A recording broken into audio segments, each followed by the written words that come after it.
Chapter 11:18. No, I just wanted to ask about Rue-1. But now you've changed the topic. Luonan wasn't sure if Blood Demon had truly misunderstood, or if it was intentional. At a time like this, listening more and talking less was correct, but it was hard to understand without a head or tail. Luonan added vaguely, "You can help me sort out the clues." Blood Demon gladly agreed. "There are some things I need to ponder over. The Deep Blue project has been in development for less than a decade. The related products come one generation after another. The military's similar self-research projects are suppressed to the point where they can't lift their heads. The Bloodline project was established a generation earlier than Deep Blue. Not a single reliable rumor has leaked out, but there are still people madly pouring money into it. As far as I know, similar projects that are unrelated to the Apocalypse Laboratory have received less and less sponsorship in recent years, especially the funding from the top circles of the rich and powerful. Oh my, it's truly a tragic sight. What does this mean? It means that your investment has failed. Luonan responded in his mind for the first time, but he remained silent in reality. The Blood Demon didn't have the ability of telepathy. He continued. Is it because those rich people who have buried their necks in the soil are staking it all on one throw? Do they trust Li Wei that much? Do they trust this highly dangerous fellow of unknown origin? I can believe that one person is retarded, but all of them are retarded. It's better to believe that Li Wei has cast a collective curse on them. Luonan felt that Blood Demon could be a bit more direct. So, brother, you need to know that Li Wei is a fellow who is very good at persuading people. He is the expert who knows how to fight for research funding. He's on a completely different level than those great hoodwinkers who are used to using PowerPoint to tell stories. He's much better at using facts. At the very least, the salivating prospects that are based on a partial truth to convince people. The Li Wei that Blood Demon spoke of sounded more like the boss of a school. Luonan's lips twitched. So the results of the Bloodline project have already been placed before those people's eyes. They have obtained approval. Yes, they should have achieved extraordinary success. Luonan's mind suddenly stirred when he said the word extraordinary. A few faintly discernible figures quickly flashed through his mind, but his mouth didn't pause. If you want to prove your success, you have to do it in a circle that's neither too big nor too small. Success itself needs some fame, but you have to do it discreetly. Most of the time, you have to change your appearance. It's still success, but what they think of as success is different from what we think of as success. In the end, the Bloodline project is a project to study people.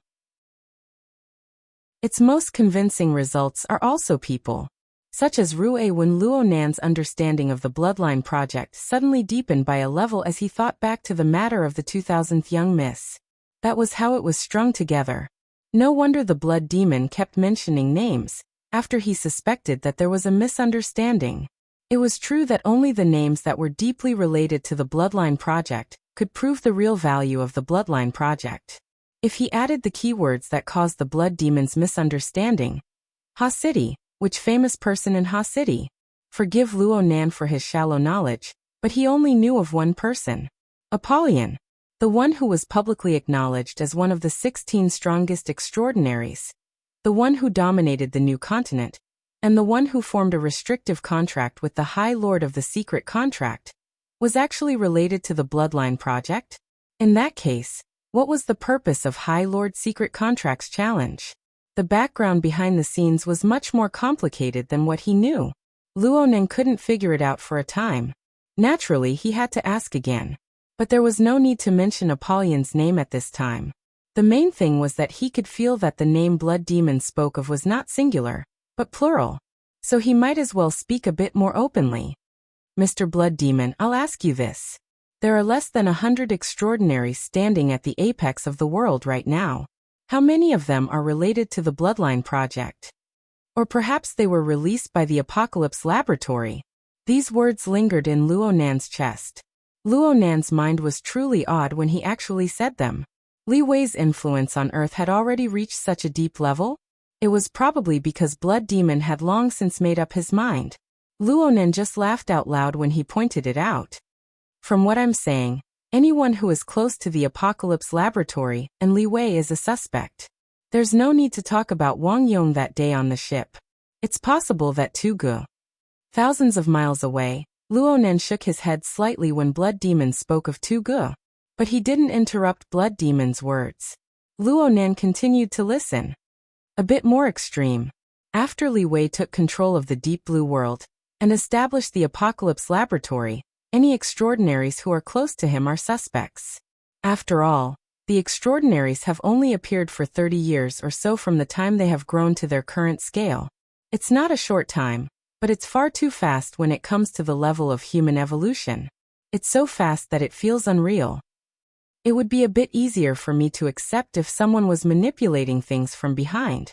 This sort of thinking was really hard to accept, right? Especially when you're an extraordinary. Luonan's eyebrows jumped. This fellow Blood Demon seemed to have a carefree and uninhibited appearance, but his mind was unexpectedly a bit dark. You're quite confident in Li Wei. No. I just hope that you can take things a step further before you go to Ha City. After all, the entire world knows that you're competing with Li Wei. You can't not understand the weight on the other side before you go to the boxing stage, right? Blood Demon spoke in a candid manner. We can be considered to be on the same side right now. I have to do a bit of a reminder. A reminder that Li Wei's energy is beyond imagination? Luonan grew more and more suspicious that Blood Demon's misunderstanding today was intentional. This fellow seemed to have been waiting for such an opportunity. Blood Demon chuckled. Speaking of energy, I've thought of another example. You should know that the situation here isn't too good. Yes, I know. Though Luonan resided in Xia City, he was constantly paying attention to Ha City, the center of the storm of the mutant infection outbreak. He was even secretly drawing portraits of the large quantities of mutant-infected people in the city, establishing a model for the step selection of Phase 2 infected people. Plus, he had gathered all sorts of news and intelligence reports. His understanding of Ha City was no less than anyone else's. You understand the situation of Phase 2 and Phase 3 as well. It's very troublesome. Luonan responded simply. He searched for 2 more keywords: riots. Lack of food. Yeah, lack of food. Blood Demon chuckled. In modern society, words like lack of food, or the more serious term famine, seem to be extremely far away. But in Ha City right now, these words went from pure concepts to gradually becoming reality. Due to the mutant infection being completely out of control, the number of infected people in Ha City increased explosively. There were also large amounts of highly dangerous people who were transforming from Phase 2 to Phase 3. The mutant process of these people was already irreversible. Their primordial genes had collapsed and mutated. They were rapidly transforming in the direction of mutant species. This transformation process was extremely fast, and it involved a mutation on the fleshly plane. It was necessary to absorb large amounts of squandered energy in a short period of time.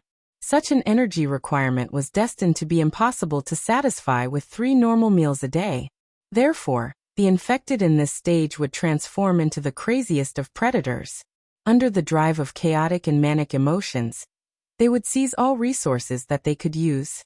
Things that could be edible and digestible were included, from ordinary food to other fleshly creatures, including people. In a normal city, the appearance of 1 or 2 infected people like this could lead to a series of bloody cases. And in today's Ha City, there were far more than 1 or 200 or even 1 or 2,000 infected people. Thus, riots, massacres, and even famines emerged as the times required. Mutant conversion was an inefficient energy intake method that relied on probability. It would inevitably lead to a large amount of waste. In addition to the influence of social unrest, Ha City's basic mode of existence as a modern metropolis had nearly completely collapsed. Luonan was recalling and also monitoring Ha City's situation in real time. If Ha City continues to be in this state, the aid will not be able to keep up. It will be hard to avoid a great famine. However, the current situation is more of a temporary phenomenon caused by accidents, right?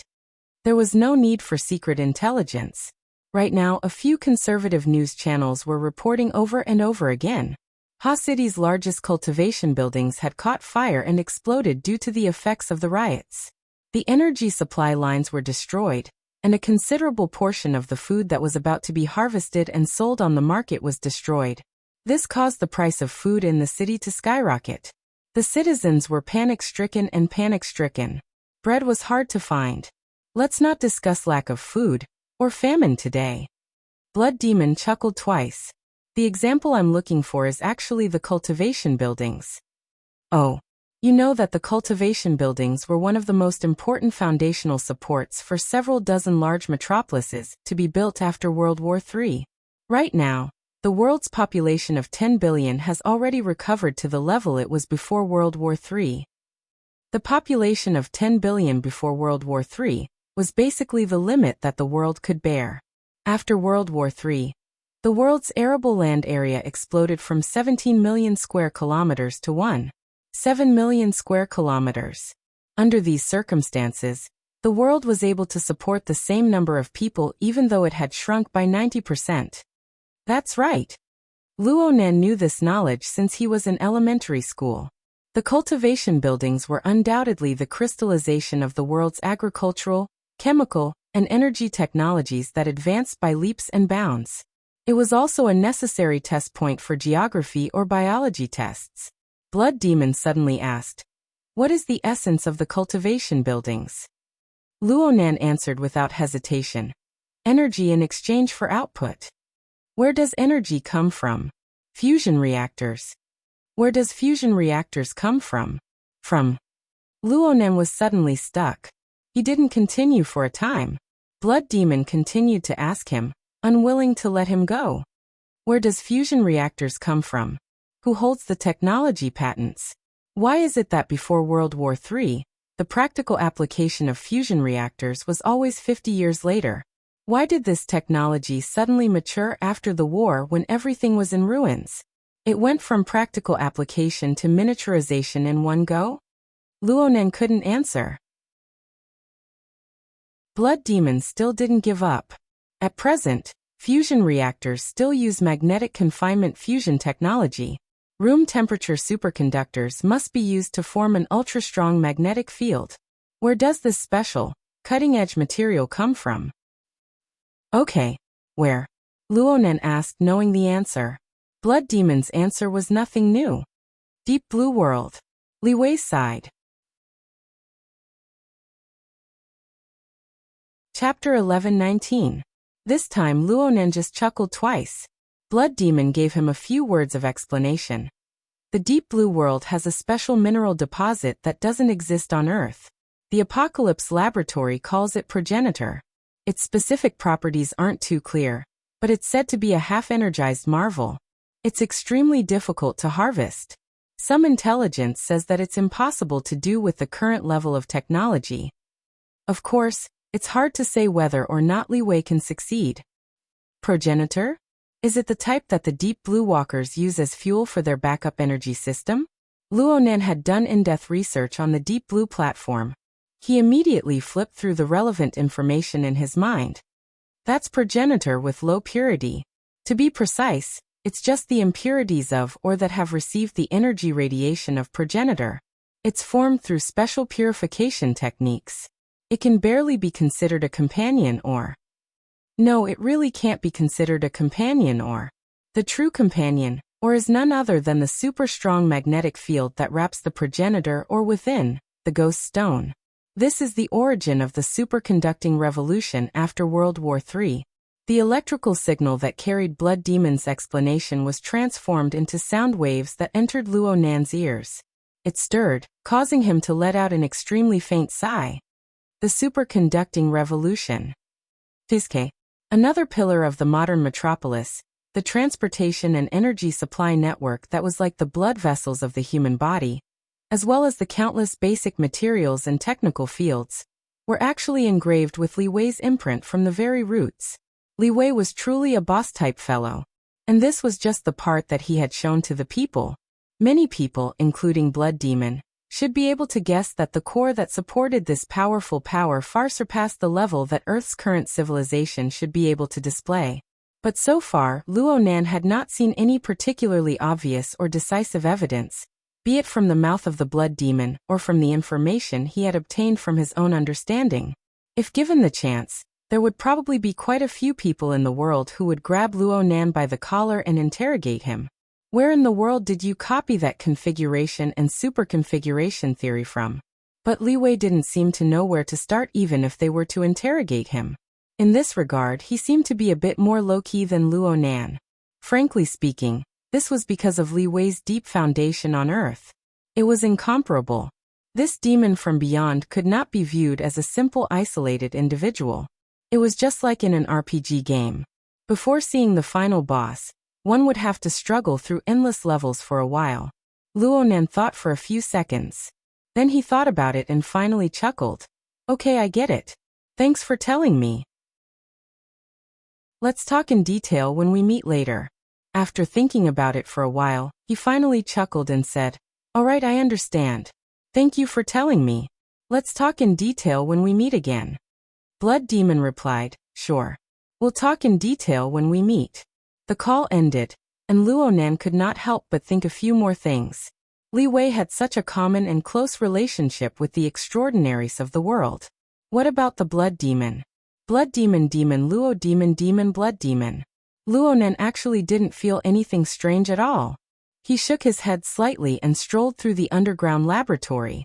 This position was merely a few walls away from the independent power station that supplied energy to the entire North Bank gear. With Luo Nan's perceptual acuity, he was even able to clearly hear the humming roar of the operation of the energy furnace. Luo Nan's thoughts drifted a bit when he heard this voice. He still remembered that he had borrowed the power station's reserve energy to discover some of the secrets of the external neuron. Now that he thought about it, there were many details that could be explored. In today's world, all technological devices, at least intelligent electrical devices, had no resistance against the external neuron. Well, it should be said that the dynamo core products that Luo Nan had seen were in a nearly defenseless state. At first, Luo Nan treated it as an extraterrestrial higher-level civilization, crushing a lower-level civilization. But as he continued to study and research, especially after the experience at the relay station, he gained a deeper understanding of dynamo core technology. All sorts of functions that came from the unknown returned to the plane of reality. Some functional domains of dynamo core technology were more mystical than what Luo Nan imagined, but some of them still had inherent limitations. They had to conform to basic laws no matter what. For example, the control of electrical devices. If the two structures were completely different, even the lowest level of information coding was different, what control was there to talk about? The reason why dynamo core products were able to do this was because there was no difference in the lowest level. Instead, there was a high degree of convergence. The dynamo core technology that came from the depths of the distant starry sky was completely compatible with the information technology of Earth. Weren't there too many coincidences in the universe?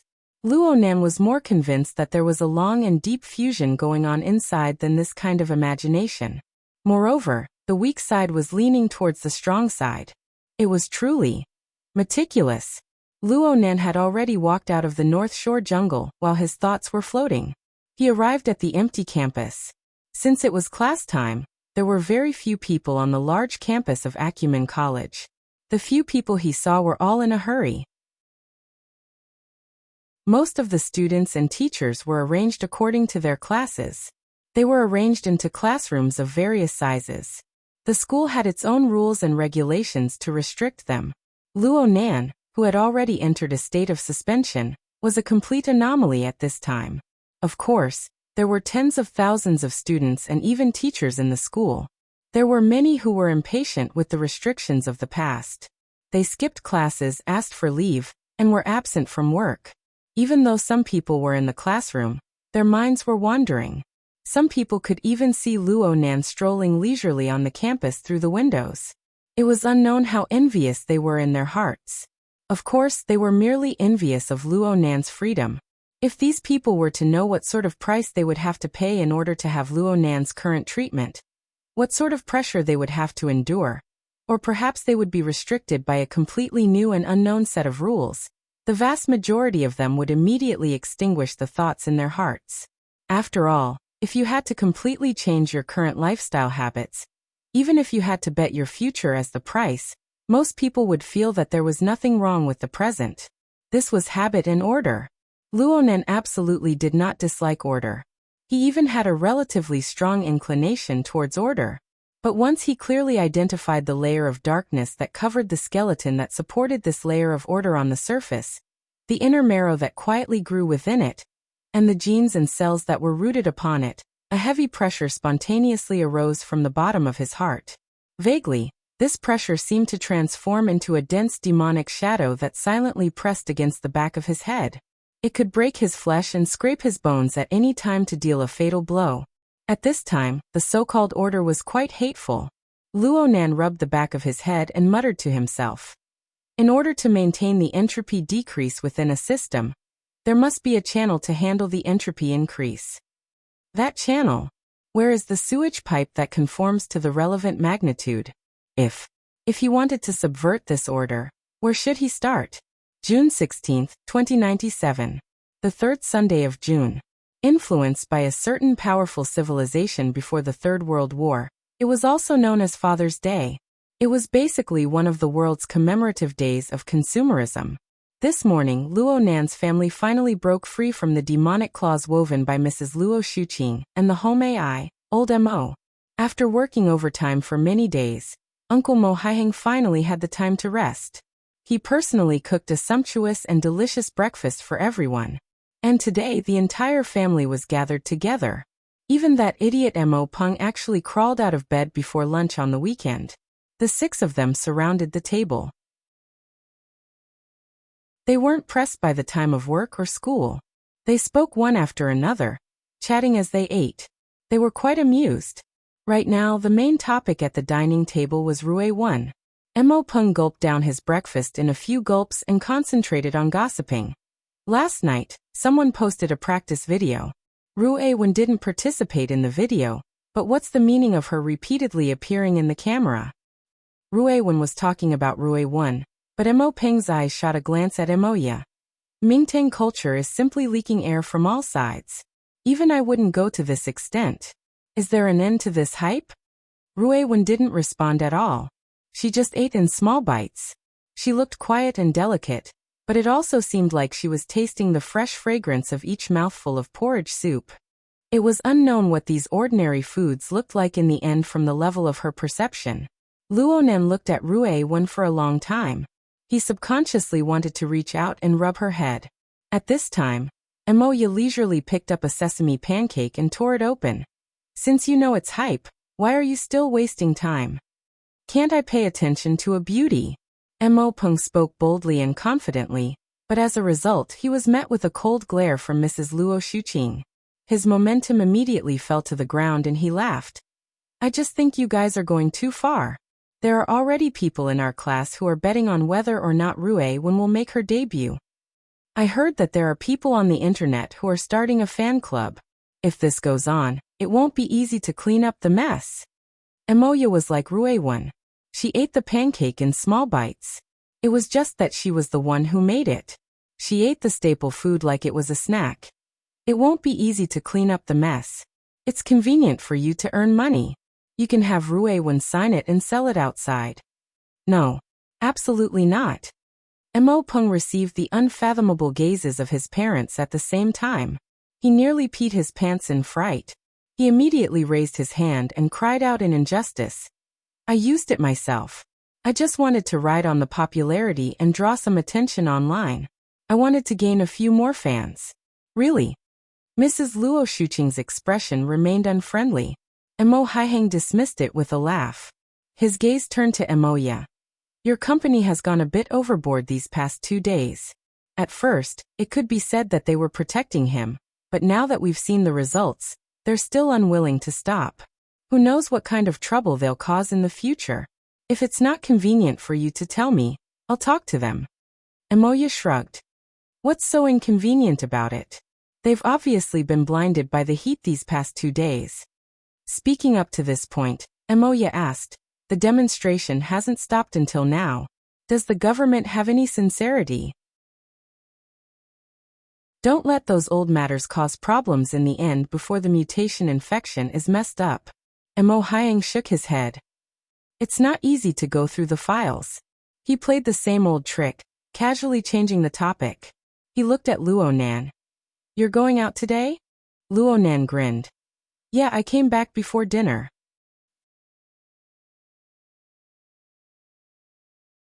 Chapter 11:20. Not long after Luo Nan vaguely reported his itinerary, an overseas call came in. It was his former secretary In Lo. She was currently the vice chairman of the Luo Nan and his Friends Foundation. She was in charge of the foundation's daily work. Luo Nan took advantage of this opportunity to leave. Mister, your itinerary remains the same today?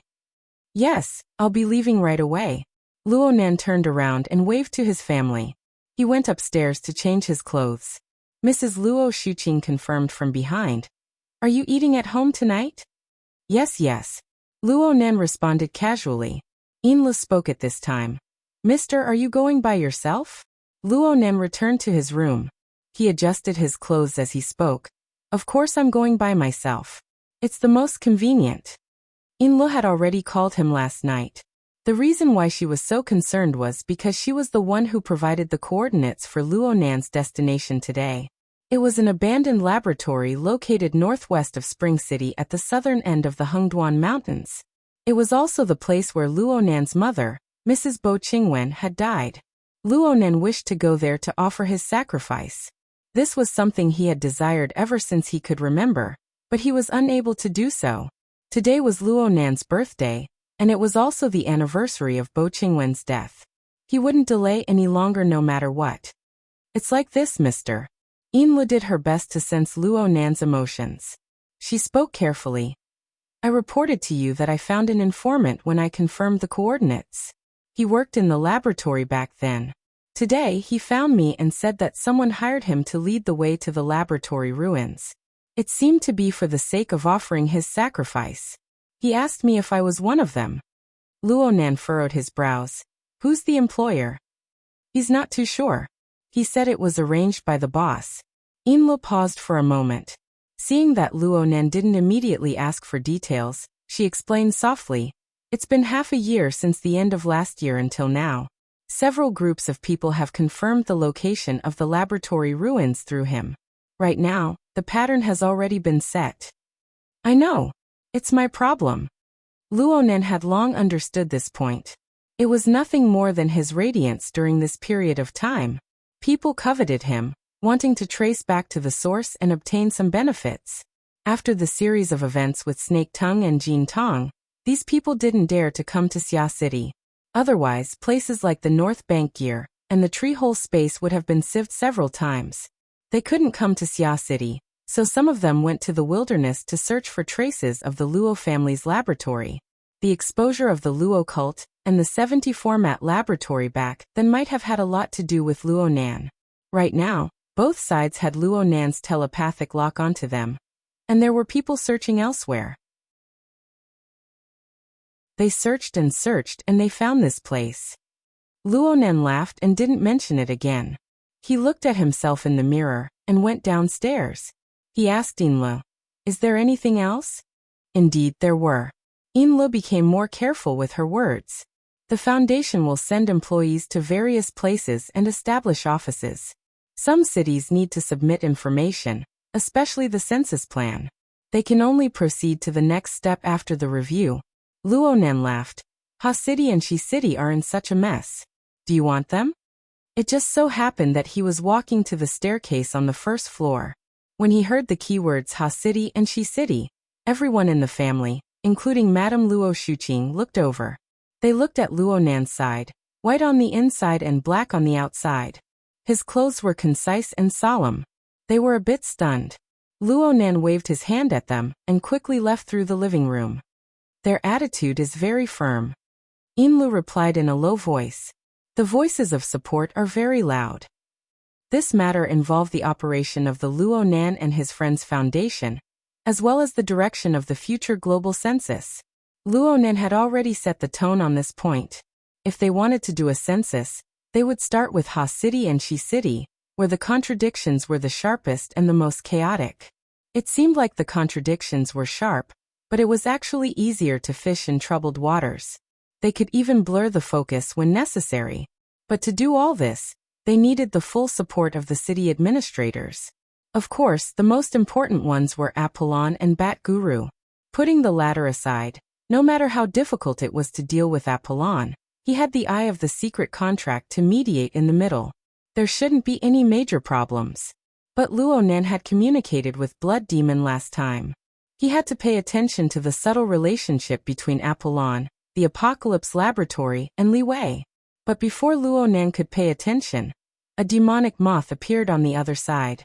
The census plan and a series of information could be coarse or fine. The audit could be lenient or strict. This was a common method used by the administration to control people. They didn't need to control people. They could grasp the progress through the plan and understand the substantial progress of the global census. If Ha City and Shi City were like this, then the 86 cities would follow suit. The foundation wouldn't need to do any work in the future. Luonan wasn't angry when he encountered this matter. From his perspective, it was much better for Ha City to send a demonic moth this early than for the foundation to toss and turn after it had fully started its work. On the contrary, it had the effect of a warning. Besides, who would really count on the foundation to do a census? If the spearhead were to be pointed over there, it could be considered as helping to cover up. Thinking about it this way, Luonan felt that there was a tacit understanding between him and Apollon. Do as they ask. There's no need to be anxious. Yes. Also, there's something else. It's about Miss Ruewan. Luonan was already strolling along the community road. He subconsciously turned his head when he heard Ruewan. He felt that Ruewan could hear the sound coming from across the ocean. Inla didn't know Luonan's reaction. She just said, Mingtang culture's face was vague in this matter. They did a bunch of stupid things. It's because of my improper management. Mingtang culture was indeed a company invested in by the Castle Financial Group.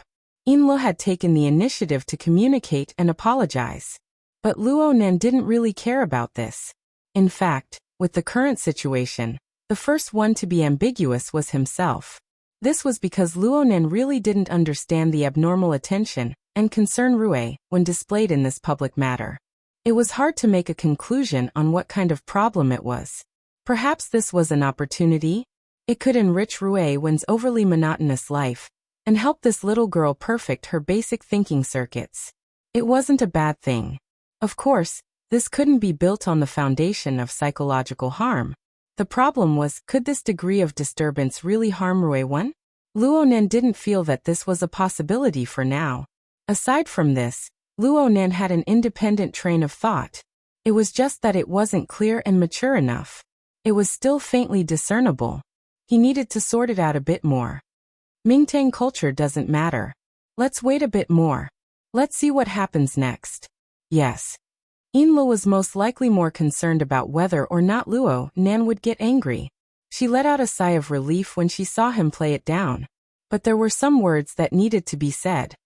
The upper echelons of Mingtang culture are mostly mediocre people. They aren't suited to have too much autonomy in this matter. If you don't mind, sir, you can use this opportunity to transfer a portion of the shares and the corresponding decision-making power. This will lower the risk to a minimum. Luonan slowly walked out of the community and arrived at the outer road. What do you mean? Inla spoke of the scheme in her mind. Miss Emoya is an insider, and she's also your closest family member. She can hold at least a portion of the shares and have the right to speak on Mingtang culture's internal decisions. Emoya? I'm afraid she doesn't have the patience. Mr. Emo and Ms. Luo can do it as well. Okay. I'll go talk to them later. Inli's words made it seem like the Castle Financial Group was giving away shares to her. It involved a huge wealth of millions. But it really wasn't much compared to Luonan's close relationship with the Bloodflame Order. The two didn't take this matter too seriously. Inlu only needed to know that Luonan wouldn't refuse. She didn't need to worry about the follow-up. But this didn't mean that Inli's matter was over. She used this opportunity to report to the Bloodflame Order. She followed Luonan's instructions to simulate the progress of the Hellfire Tyrant. Luonan actually had a deeper understanding of this than Inlu. Inlu just used this as a primer to lead to another matter. Recently, The madam has been studying the simulation while she's been in closed-door training. She has some insights and wants to share them with you. Huh? Luonan raised his eyebrows. Inlu, who was tens of thousands of kilometers away, couldn't follow up with this one sound. This made Luonan understand that Inlu knew that her words were taboo. Ultimately, the connection between Luonan and Madame Halder was deeper than Inli's. It was just like how Luonan's understanding of the structure of the Bloodsoul Temple in the Abyss District was deeper than everyone in the Bloodflame Order put together. She didn't use the direct route, but instead used Inlu to deliver the message. She deliberately drifted around. What was she planning? Luonan didn't quite understand. He didn't understand, and Inlu didn't understand either. She only had some guesses. And the more she guessed, the more guilty she felt. So she became more and more cautious around Luonan. Most of the things she said before were probably because she sensed Luonan's mood. She was afraid that she would bump into the muzzle of a gun. Luonan really didn't care about these little thoughts. She was actually willing to speak up for her old master. This courage was quite commendable. Was there a difference between the old and the new? Luonan felt a bit amused by his own subtle thoughts.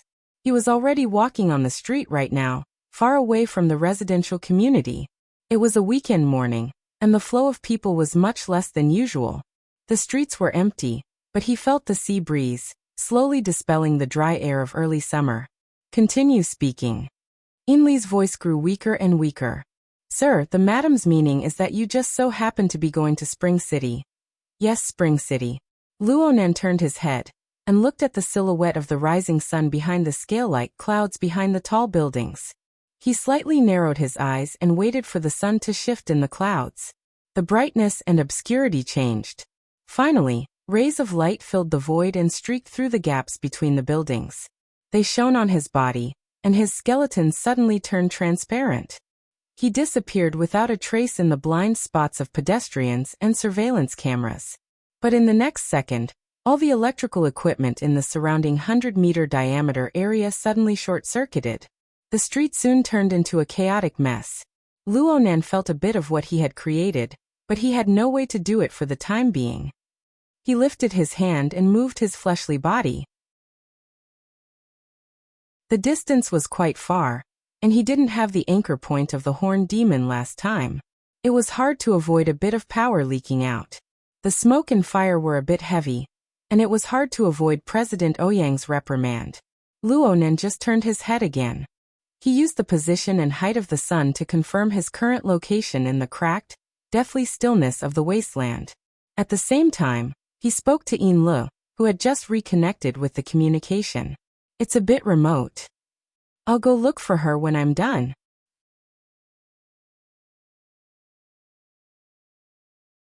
Chapter 11:21. Luonan hung up, and his gaze shifted from the sun to the vast and sparse cloud layer. He continued to ponder. How did it deviate? It was quite far off. The distance between him and his destination was nearly 300 kilometers. Right now he was a bit closer to the satellite city outside of Spring City. Though Luonan had intentionally made adjustments to avoid the impact of crossing space and directly colliding with the laboratory ruins, the error was so large that he had no choice but to ponder over it. In his field of vision, the appearance of the sun or the clouds was different from that of an ordinary person. It could be said that it had already broken the scope of common sense that had been transmitted in an orderly fashion over several thousand years of civilization. It had merged into the extremely complex structure of space and time. At this time, the magnetic optical mica was extending its enormous body that seemed to be broken in parts. It roughly enveloped the surface area of the planet, which was over 500 million square kilometers. It was still not satisfied with this. It borrowed the special nature of the Earth's magnetic field to merge its own magnetism into the planet's crust, mantle, and crust.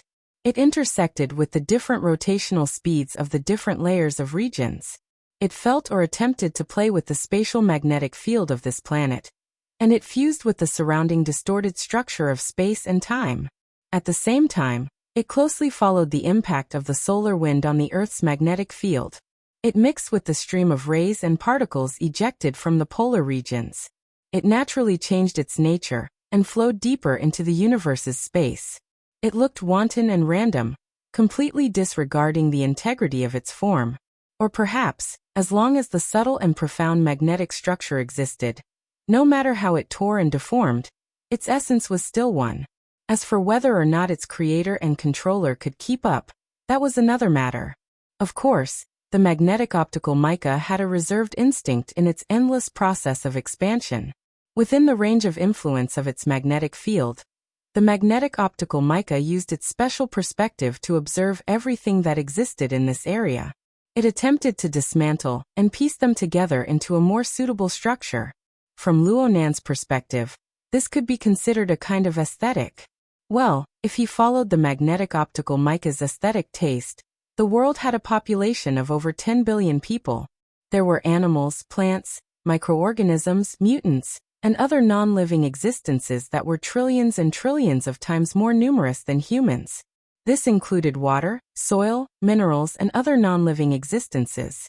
It could be done slowly, or it could be done in an instant after accumulating enough energy.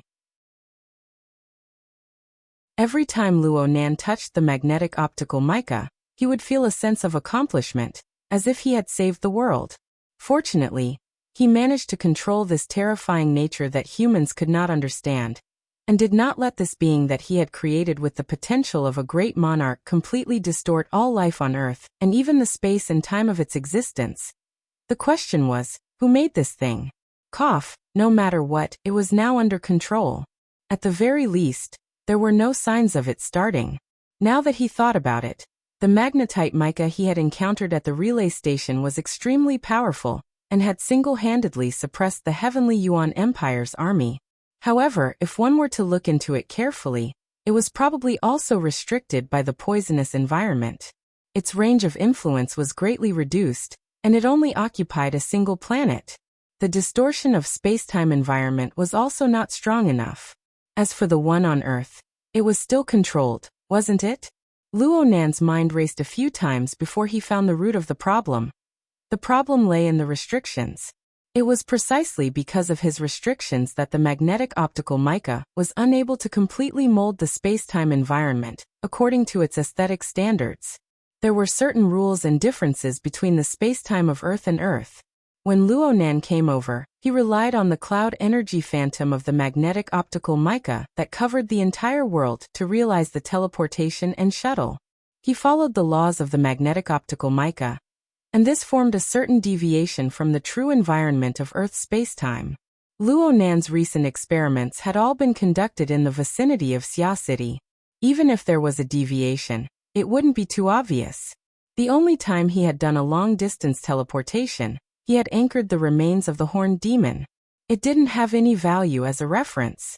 Sure enough, there was no such thing as a perfect success in the first experiment. It was easy to improve after knowing the problem. Luo Nan already had a plan in mind.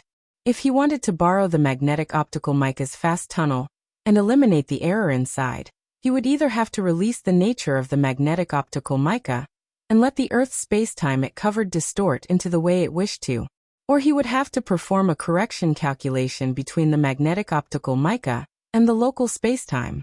This could be solved with a configuration design. Luo Nan obviously chose the latter. Even if he had to expend a bit more mental energy, it would save him 100 times more energy than when he used the Luo clan's sandwich domain to forcefully break through the barrier between the two worlds and realize the teleportation leap. Then again, sometimes the stupidest method was the most correct method. If he wanted to go a step further in his understanding of spacetime configuration, he could refer to the experience of a senior sovereign rank fantasy breed like the magnetic optical mica, but it wasn't appropriate to borrow it too often. It was better to balance things out. Luo Nan pondered and reflected in the wilderness for a bit. In the end, he still had to go do proper business. The wilderness wasn't like the main roads of Xia City. As long as he left the metropolitan area, there would be countless dangers and troubles. In the end, he was near the outskirts of the city. The military had turned from defense to offense in recent years, slaughtering and driving away the extremely dangerous mutants in the surroundings. Even if there were 2 or 3 mutants that escaped the net, Luo Nan would be instantly warped by the magnetic optical mica from a distance of 10 kilometers away. they would be turned into mincemeat. Unfortunately, it wasn't enough to make a useful toy. Luo Nan didn't care about anything else. He recalibrated the position of the laboratory ruins and prepared to move over. But right at this time, a few reactions unexpectedly bumped into his core sensing network from the direction of Spring City. He turned his head. A surging yellow dragon had already risen in the boundless wilderness behind him. It was the sand and dust kicked up by off-road vehicles. The other party was heading in this direction at high speeds. Of course, Luo Nan could leave them in the dust in the blink of an eye, but he still stopped and looked back with a bit of curiosity. Not long after, several armed off-road vehicles that clearly bore the colors of the military appeared at the edge of his field of vision. It was just that they were limited by the uneven terrain of the hills, making them appear and disappear. The people within the thick armor certainly didn't have Luo Nan's perceptual ability, but with the support of the modern technological system, they utilized satellites and radars to form a network. They could still discover Luo Nan's existence ahead of time. This was under the premise that Luo Nan didn't deliberately conceal himself. Therefore, there were weapons on the armored off-road vehicles long before Luo Nan could see them. They locked onto the target from afar, and there were even unmanned surveillance drones flying towards them. Luo Nan raised his eyebrows. He just stood there, waiting to see how the other party would haggle.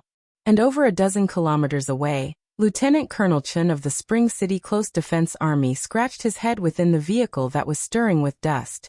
Where did this person pop out from? Fortunately, they weren't on patrol today. The problem was that they weren't on patrol. If they were on patrol, they would send drones to interrogate this youth who had suddenly appeared outside the city. After distinguishing him clearly, they would detain him and beat him. It would be much more refreshing. But right now the first thing he thought of was to circle around him. Even if one didn't think with their knees, one would know that this youth who had suddenly appeared in the boundless wilderness was either an idiot or a lucky person. Or he was a special character that needed special attention. Looking at his bare body, he didn't look like the brainless donkey traveler of the present age who used his feet to measure the wilderness. He was dressed as if he was going to attend a funeral. Huh? Lieutenant Colonel Chun subconsciously glanced behind him. This was because the key person in the escort this time was dressed a bit similar to the one over there. He looked behind him. The old man he was paying attention to was frowning and closing his eyes. He was doing his best to fight against his motion sickness. And the guide that he had specially hired was sitting there in a very restrained manner. On the other hand, the valiant and beautiful female graduate student was leisurely fiddling with the projection. Yes, this person had quite a high level of authority. As long as she didn't randomly take pictures, she could do whatever she wanted. Lieutenant Colonel Chin was still bickering when someone said in his ear, "This person looks familiar." Captain Cho?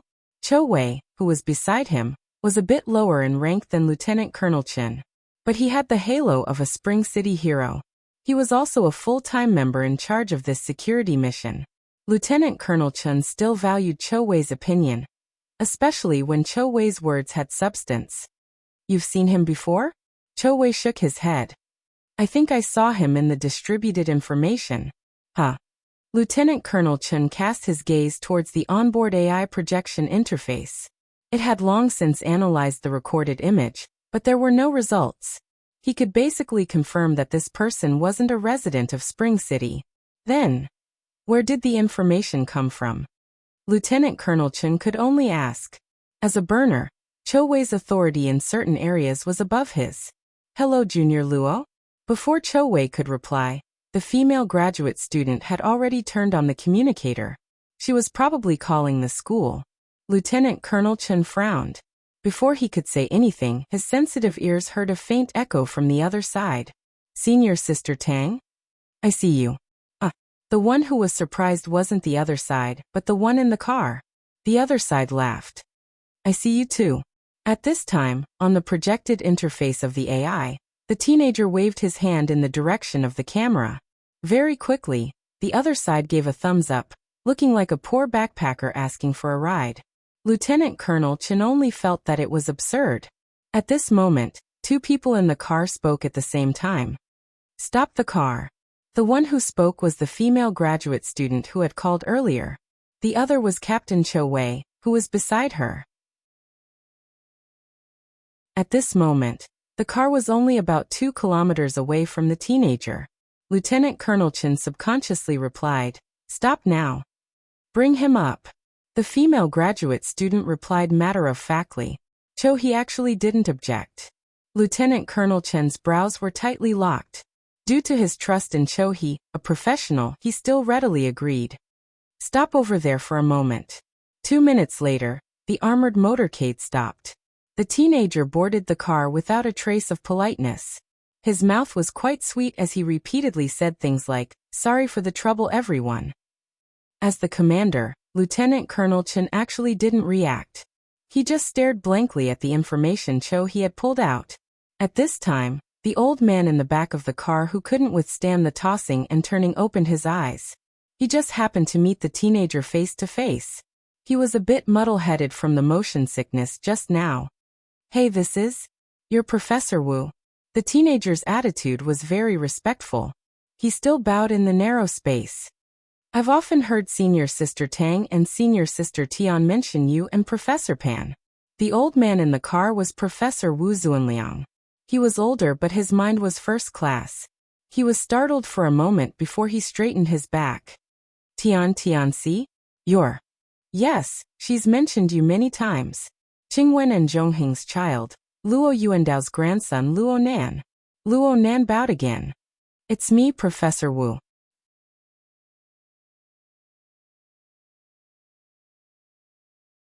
Chapter 11:22. Sure enough, it was Luo Nan. Lieutenant Colonel Chen pulled his gaze away from the information with great difficulty. Even though the content he saw was incomplete due to the issue of authority, the master before him was undoubtedly a huge trouble on the level of a human-shaped killing machine. Last year in Xia City, last month in Ban City, he had caused a great deal of panic. Now he had come to Spring City.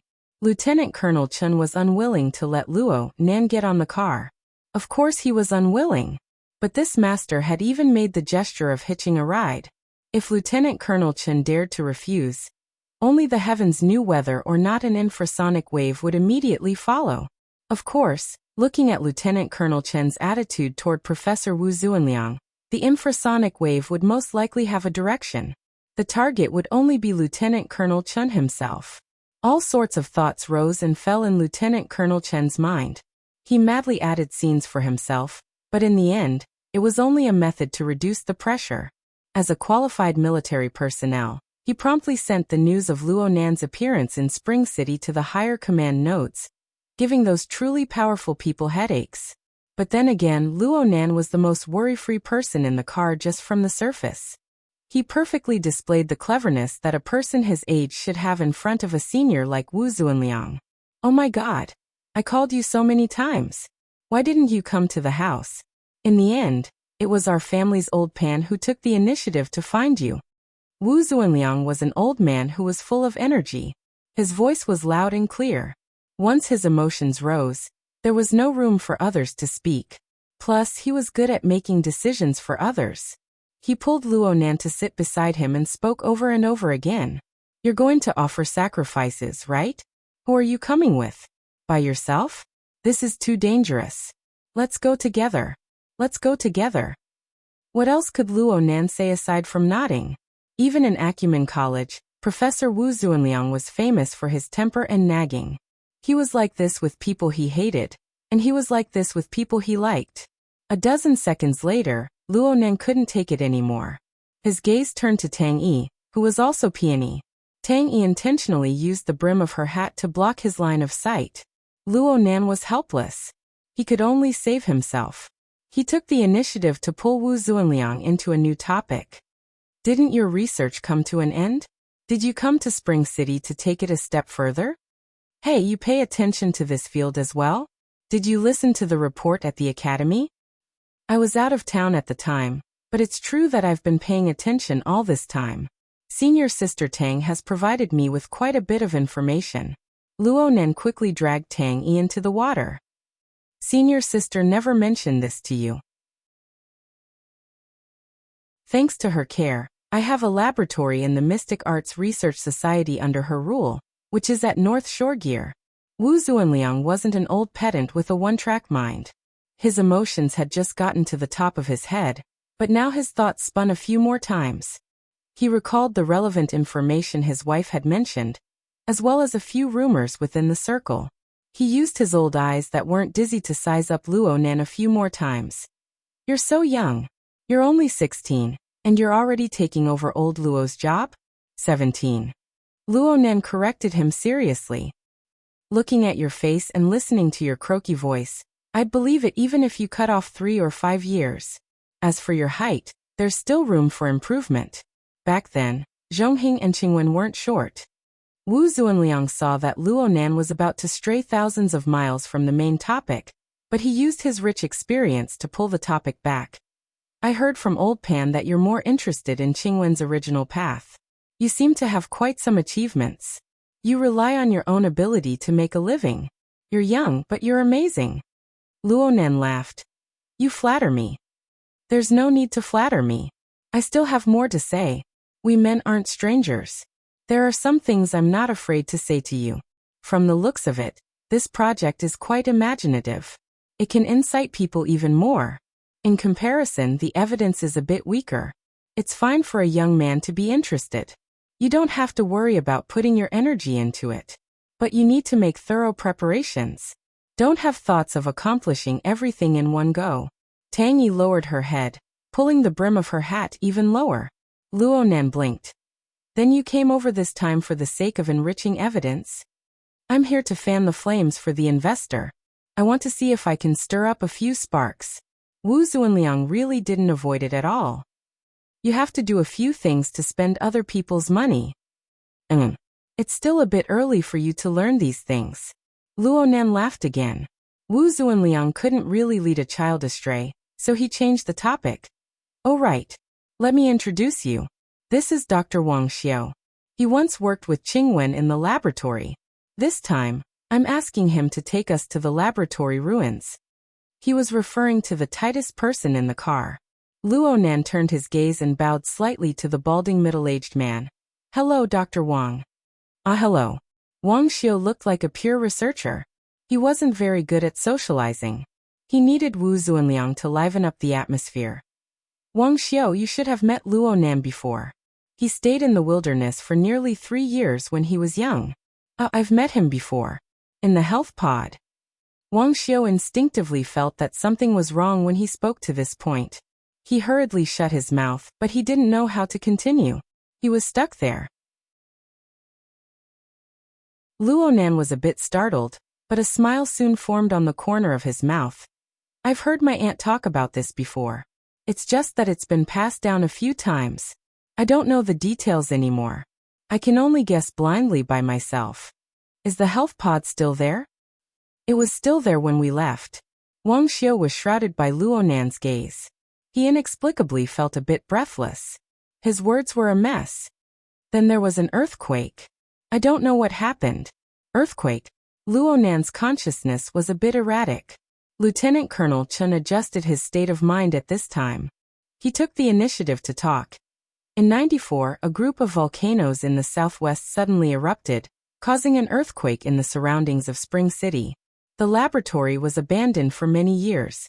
It wasn't maintained, so it was unfortunately destroyed. But there wasn't any subsequent excavations. It's basically still in a natural state. Luo Nan nodded towards Lieutenant Colonel Chen.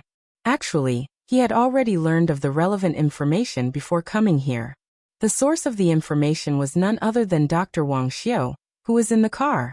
Luo Nan's mind wandered just now because he thought of the source of the destruction of the laboratory ruins. It was a headless case of the inner world, the disappearance of the extraordinary Jin Buhuan. Under the relatively restricted environment of space and time, 2 or more matters that were originally completely unrelated would have a high probability of being related. And the more information a person grasped, the higher their position, and the wider their field of view, the more frequent this sort of coincidence or interaction would be in their eyes. The current Luo Nan was probably one of the most qualified people on Earth to speak such words. He didn't need to share his feelings in this kind of environment. He just smiled at Wang Xiao. You really did the right thing in finding Dr. Wang. I heard from Yin Lu this morning that you contacted her and asked if everyone was in the same group. At the time, I thought that I had other arrangements, so I didn't come together. But I never thought that it would be such a coincidence that the high and the low would converge. Ah, it's nothing. It's nothing. Dr. Wang Xiao wasn't an idiot. He had already said this, so how could he not know Luo Nan's identity? It was just that there was a bit of a psychological barrier when it came to connecting the rich and overbearing financial backer, the boss of the woman with the extraordinary way of talking, with this 16 or 17-year-old youth before him. He was a bit dazed for a time. Wu Zuanliang introduced Lieutenant Colonel Chen to Luo Nan, saying that Luo Nan had settled down at the supply base that Lieutenant Colonel Chen was in charge of last year. Everyone had a pleasant cooperation and so on. Luo Nan didn't say anything to this person. He was just polite. However, Luo Nan's attitude towards Chou Wei, the head of security responsible for Wu Zuanliang's group, was a bit different. You must be Captain Chou. I've heard a lot about you. Senior Sister Tang just so happened to be in Spring City at the end of last year. She even specially introduced your deeds. Sister Yuan also mentioned you. She said that you are firm and unyielding. If you weren't like this, then you wouldn't have such deeds. It seems that you and Tianbang are in the same batch? You flatter me. Chou Wei had experienced many trials and tribulations during this period of time. He had already trained the ability to remain unfazed by praise and humiliation. His response towards Luo Nan's praise was indifferent. Of course, part of this was because he was the same as Lieutenant Colonel Chen. He didn't know how to interact with this highly dangerous person in a more appropriate manner. Lieutenant Colonel Chen promptly interjected at this time. Mr. Luo Nan, did you come to Spring City specifically to visit a grave? Lieutenant Colonel Chen actually accompanied Luo Nan out of courtesy in the escort team.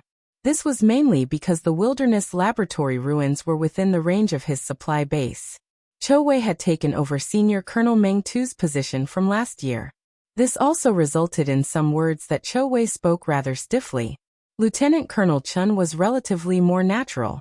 Unfortunately, Lieutenant Colonel Chen's slick mind wasn't within the scope of Luo Nan's consideration. He shook his head. I can't say. It's just a thought. Luo Nan's response was more or less unexpected. Lieutenant Colonel Chen choked for a moment. Tang Yi's gaze turned to Dr. Wang at this time. Dr. Wang was a bit startled.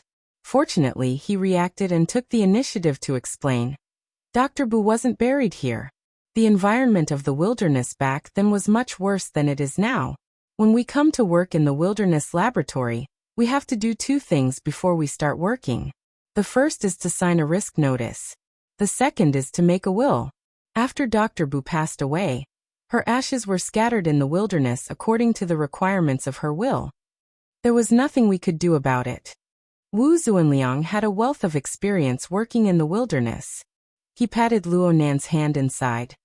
There's no such thing as a calm burial in the wilderness. There's no space for a peaceful burial. The best ending for an unfortunate death here is to leave behind a handful of ashes. Qingwen was a bit more free and easy than others. Wang Xiulian nodded. Actually, we advised him to bring the ashes back to the city, but Dr. Luo still followed the will. At that time, he drove to the plateau alone. I heard that he threw it near a frontline laboratory. Luo Nan's gaze cut over, and Dr. Wang subconsciously shut his mouth. He didn't know if he said something wrong or not. Wu Zuanliang did not pay attention to these details. He continued to muse.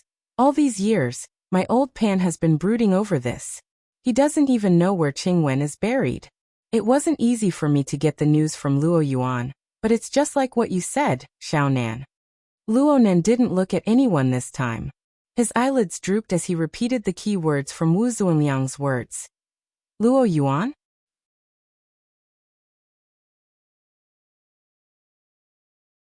Chapter 11:23. Wu Zuanliang went. Oh, it's that young fellow who came from the same orphanage as Qingwen. He should be 50 years old this year. Back then, he almost became my graduate student. In the end, he became Qingwen's follower and went to the wilderness. You're young. You probably don't have an impression. No, I have a very good impression. After all, it was a rarely seen dimensional crossbow that utilized the laws of the polar domain. It nearly took my life. Of course, Luo Nan just revealed a smile at this time. He seems to have been operating a business in the wilderness these past few years. He's doing quite well. He also has a stake in Dr. Wang's company. Wu Zuanliang was rather emotional. It's not easy. Really? Luo Nan's gaze followed Wu Zuanliang's description, and he saw Dr. Wang's expression turn a bit odd. Dr. Wang just nodded his head over and over. From the perspective of a city dweller, the meaning behind operating a business in the wilderness and doing well was quite subtle. Wu Zuanliang was quite natural. We originally agreed to go together, but he had something to do at the last minute, so he introduced Dr. Wang. Has he been in contact with you guys these past few years? No. I heard my aunt mention that the two of them communicated when Dad was here, but their relationship didn't seem to be too good. Half of Luo Nan's words were fabricated. He had indeed heard the main contents of the story from Mrs. Luo Shuqing once. Of course, Mrs. Luo Shuqing had only mentioned a fellow with the surname Luo at the time. Due to a certain suggestion from her father, the project succeeded. The fellow called her father in his excitement and cursed him, calling him a deserter, a piece of trash, and so on. Luo Nan had some suspicions about who it was, but he didn't know for sure. But from the contents relayed by his aunt, it should be someone active in the wilderness, someone who once worked together with his father. Luo Nan highly suspected that this Luo was actually Luo, but he didn't have any clear evidence. But they were chatting right now. They needed to gather information and expand in depth. They needed a starting point. Professor Wu Zuanliang laughed and sighed when he heard this. The matters of young people. Of course, he's not young anymore. He changed the topic at this point. Little Nan, you're in your prime. I heard you talk about this sister and that sister. You seem to know quite a few. You seem to be quite likable? Huh. Yeah, everyone knows about Boss Luo's hobbies. Tang Yi added with a smile. Realization dawned on Wu Zuanliang. I remember now. Old Pan did mention this before. In the end, Luo Nan had seen many shameless people during this period of time. He had many references when imitating them. Luo Nan just revealed an awkward yet polite smile. Then he quickly changed topics. You know, my situation here is special. Uncle and Aunt don't talk to me about what happened in the past. It's impossible to ask Grandpa. Old Luo. I haven't seen him for a few years. The older I get, the more I can't stand it. How is he? Luo Nan responded in a reserved manner. It can't be any worse. Professor Wu Zuanliang sighed yet again. His heart was filled with feelings of pity for this little fellow, Luo Nan. He strove to recall more and more, displaying his specialty in nagging to start a long chat mode. He still felt that this was not enough. He even took the initiative to start a video call with Professor Pan. First, he dragged Luo Nan over to appear on camera together. He showed off today's wondrous travel experience. As expected, he stirred up the emotions of Professor Pan. Then he dragged his wife over to talk about the past. That's where the convoy is. They quickly advanced toward the laboratory ruins in this atmosphere. Lieutenant Colonel Chun, whose mind was filled with past events, was roughly a dozen kilometers away. He was worried about whether or not he would encounter additional risks due to knowing too much. At the same time, he dutifully informed Luo Nan. There's around 5 minutes left. Are we almost there? The limited field of view of the armored vehicle clearly couldn't satisfy Wu Zuanliang's requirements. He simply stood up and looked through the windshield in front of him. Just stop for a bit. Professor Pan felt quite helpless towards his wife's temperament. The two of them were both loud and clear. They had a few conflicts when they were talking about the past. It was inevitable that they would get a bit tired after yelling at each other from several thousand kilometers away. He took this opportunity to take the initiative to call a truce. We're almost there. We need to take care of things. What's the point of being so anxious and pale? Luo Nan. Professor Pan. I've heard quite a bit of news about you these past 2 days. Let's not talk about anything else. Since you've already made a name for yourself, you need to put on an act. Let your mother's soul in heaven be at ease. Let my shop shine. Oh my, what are you saying these pretentious words for? Wu Zunliang pointed at the projection area in annoyance. Luo Nan chuckled and responded with drooping eyes. As you wish. Professor Pan Wen seemed to laugh and sigh. He simply cut off the video. Wu Zunliang was still mumbling. I'm afraid I've seen too much in the past 2 years. I didn't realize it before. No one dared to respond. At this time, it was the turn of the others to take the initiative to change the topic. Tang Yi estimated the distance and turned to Dr. Wang. I remember you saying before you came that senior sister Qingwen didn't stay in this laboratory for long. Yeah. From what I remember, Dr. Bu stayed in the 100 Races laboratory for around half a year. She was mainly in the Highland Frontier laboratory before. She might not come down even once in a year or two. The main reason she came down this time was to wait to give birth. She seems to be suffering from severe altitude sickness. Dr. Wang's voice grew softer and softer. Even though his EQ was lacking, he felt that it was inappropriate to speak halfway through and associate what happened later. Plus, Luo Nan was separated from him by Professor Wu. Though he still had a smile on his face, Dr. Wang inexplicably felt that the atmosphere in the car had become very oppressive. He instinctively wanted to shut his mouth, but the young boss Luo, who came up to get a free ride, leaned forward slightly. His smiling and curved eyebrows were completely exposed before Dr. Wang's eyes. He took the initiative to ask, I know a bit about Mom's matters on the Highland. That can be considered her profession. In this laboratory, the 100 Races, right? What is she doing? This was like the pure curiosity of a child. At least Luo Nan showed it this way. It looked like he wasn't thinking too much. My ass. If Dr. Wang hadn't communicated with Mrs. Yin these past few days, he might have believed Luo Nan when he saw Luo Nan's standard, obedient grandson appearance. But he had such a meticulous and capable subordinate. Moreover, Luo Nan had casually extended his hand to stop the military vehicle. Luo Nan made Lieutenant Colonel Chun and Captain Cho exceptionally cautious and well-behaved. Could such a fellow really be pure and stupid? Dr. Wang relied on his IQ to see some clues, but his EQ was insufficient to support an appropriate response. The more this was the case, the more speechless he became. Next to him, Luo Nan's seemingly simple and pure smile gave him more and more pressure. Fortunately, Tang Yi followed Luo Nan's lead and asked at this time. Dr. Wang, you research genetic engineering, right? Since the 100 Races laboratory is in the wilderness. It should be researching mutant genes, right? Our fields of study cross paths. Ah yes. But I'm doing it very shallowly. I'm saying that I'm doing it relatively shallowly. Actually, I'm really ashamed of the 10 years I've spent since returning from the wilderness.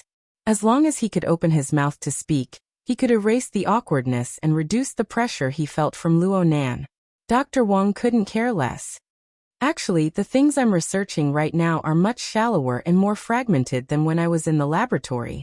Let's not talk about the direction. There are many rules and regulations that I don't dare to jump out of. Having said this, Dr. Wang looked at the 2 military personnel at the front of the vehicle. He couldn't help but feel a bit guilty. Tang Yi just so happened to continue at this time. I heard my teacher say that Mr. Luo Yuandao's level of thought experimentation and project design is far from what the results of the laboratory can reflect. That's not what I said. Wu Zunliang chuckled. My original words are that the things in his brain are like flying a kite.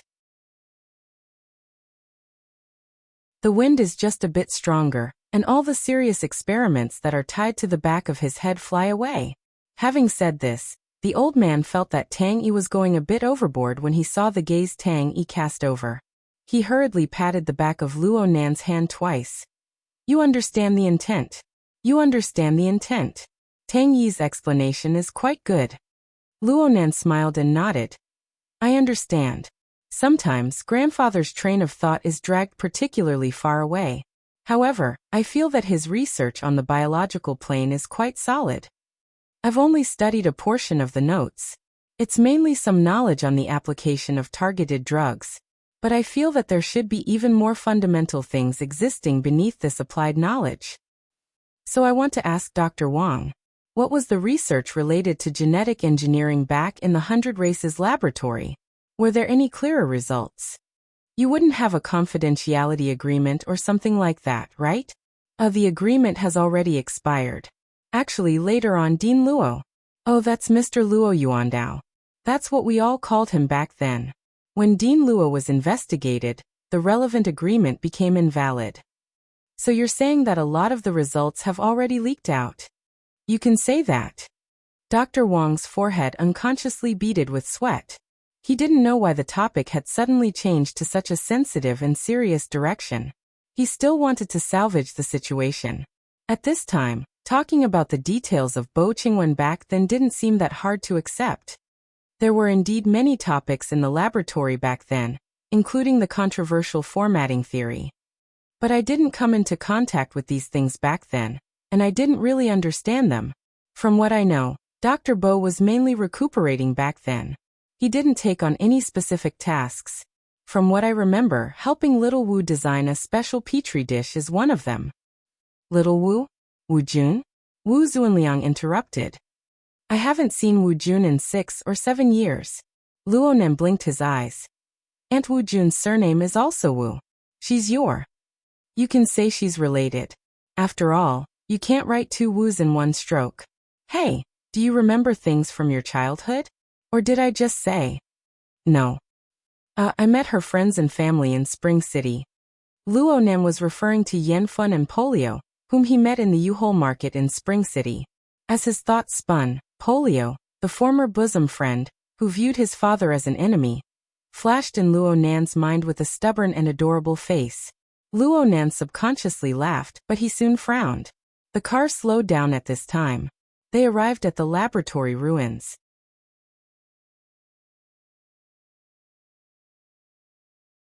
Chapter 1124. When he got out of the car, Wu Zuanliang was still confused. Home? There shouldn't be anyone left in her family. Back then, old Luo Tuapanda was old Pan's younger brother. At that time he was working in Spring City.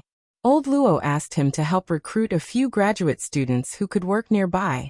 I felt that it was tough for Wu Jun to study alone in Spring City, so I spoke up for her. Yes, it's Professor Panda. Lil Wu and I were recruited in the same batch as him. Lil Wu is the youngest in this batch. Dr. Wang was the first to get out of the car. He breathed in the slightly hot and dry air of the wilderness, and felt that the pressure on him had lessened a little. His body movements became a lot livelier, and he nodded like he was pounding garlic. When it was Wu Zuanliang's turn, he refused Tang Yi's support. When Luonan took over, he didn't refuse, but he still put on a vigorous posture. He even jumped a little at the end. At the same time, he did not stop talking. At that time, I was also thinking that Wu Jun's personality was relatively weak, and she would not be able to come up with anything on her own. She might as well borrow old Luo's name to train herself. In the end, she really dived headfirst into it. It's just that your Luo family has infected her with mysteriousness. She didn't even say anything about that project of hers. It was old Luo who mentioned it earlier, that it was an ecological network at the genetic level aimed at the mutants. Distributed Aberration Gene Network Ecology Research, Professor Wang blurted out. It was rare for him to say the name so fluently. Luonan raised his eyebrows, but then he took the initiative to change the topic. Your joints and muscles are quite active.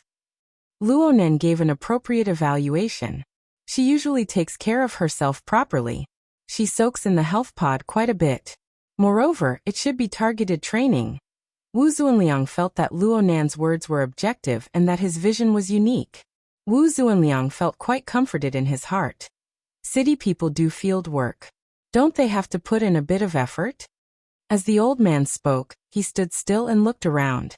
This area was still very desolate, but within his field of vision, including the area under his feet, he could see faint traces of human activity. Occasionally, he could see edges and corners in the depths of the weeds, which were the remains of some buildings. This place was indeed in ruins, the kind that was completely destroyed.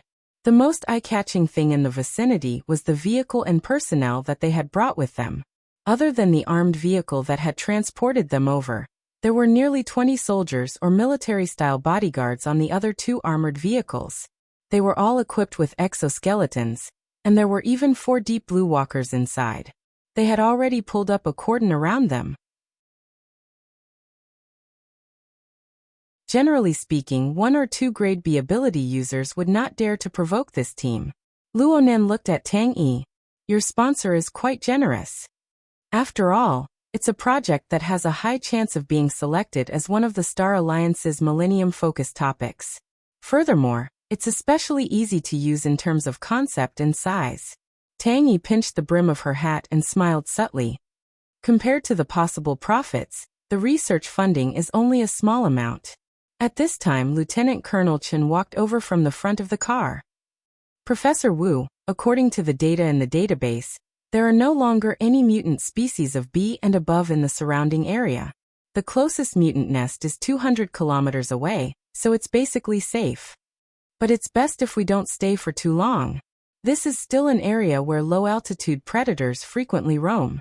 Okay. Oh. Wu Zuanliang agreed without meaning it. His gaze shifted from Luo Nan's face to Dr. Wang. We don't have any concept of this place. We'll leave the rest to you. It's been a few years since I've been here. I definitely remember the way. Right now, Dr. Wang was practically the focus of everyone's attention. He couldn't help but be a bit nervous. He subconsciously found an excuse for himself, but soon he made another statement under Luo Nan's gaze. He gestured with his hand as he spoke, inviting the group of people to move forward. There's actually quite a distance between this place and the original core area of the laboratory. What we see before us is just a defensive bunker from back then. Half of it is above ground, and the other half is underground. The laboratory is completely underground, so the damage caused by the earthquake was extremely severe.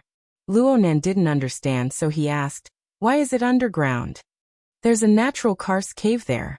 But wouldn't that be even more dangerous? The danger level of mutants will be even higher in a humid environment with little light, or even no light. Dr. Wang was speechless. Luckily, Luonan didn't delve too deeply into the matter. The group of people continued forward. The outer cordon also moved along with them. There were also 3 armed vehicles, causing quite a clamor in the wasteland. Luonan cast his gaze over, but he didn't say anything in the end. However, Lieutenant Colonel Chen, who had been paying attention to the changes in Luonan's expression, immediately pulled on Captain Chow's arm. He exchanged a few glances with Captain Chow.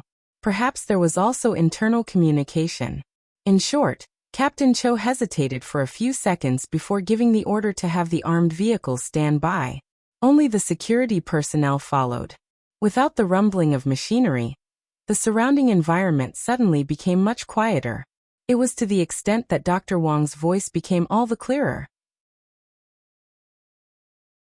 Since he was stumped by the question just now, he did his best to change the topic to a direction he was good at while acting as a tour guide.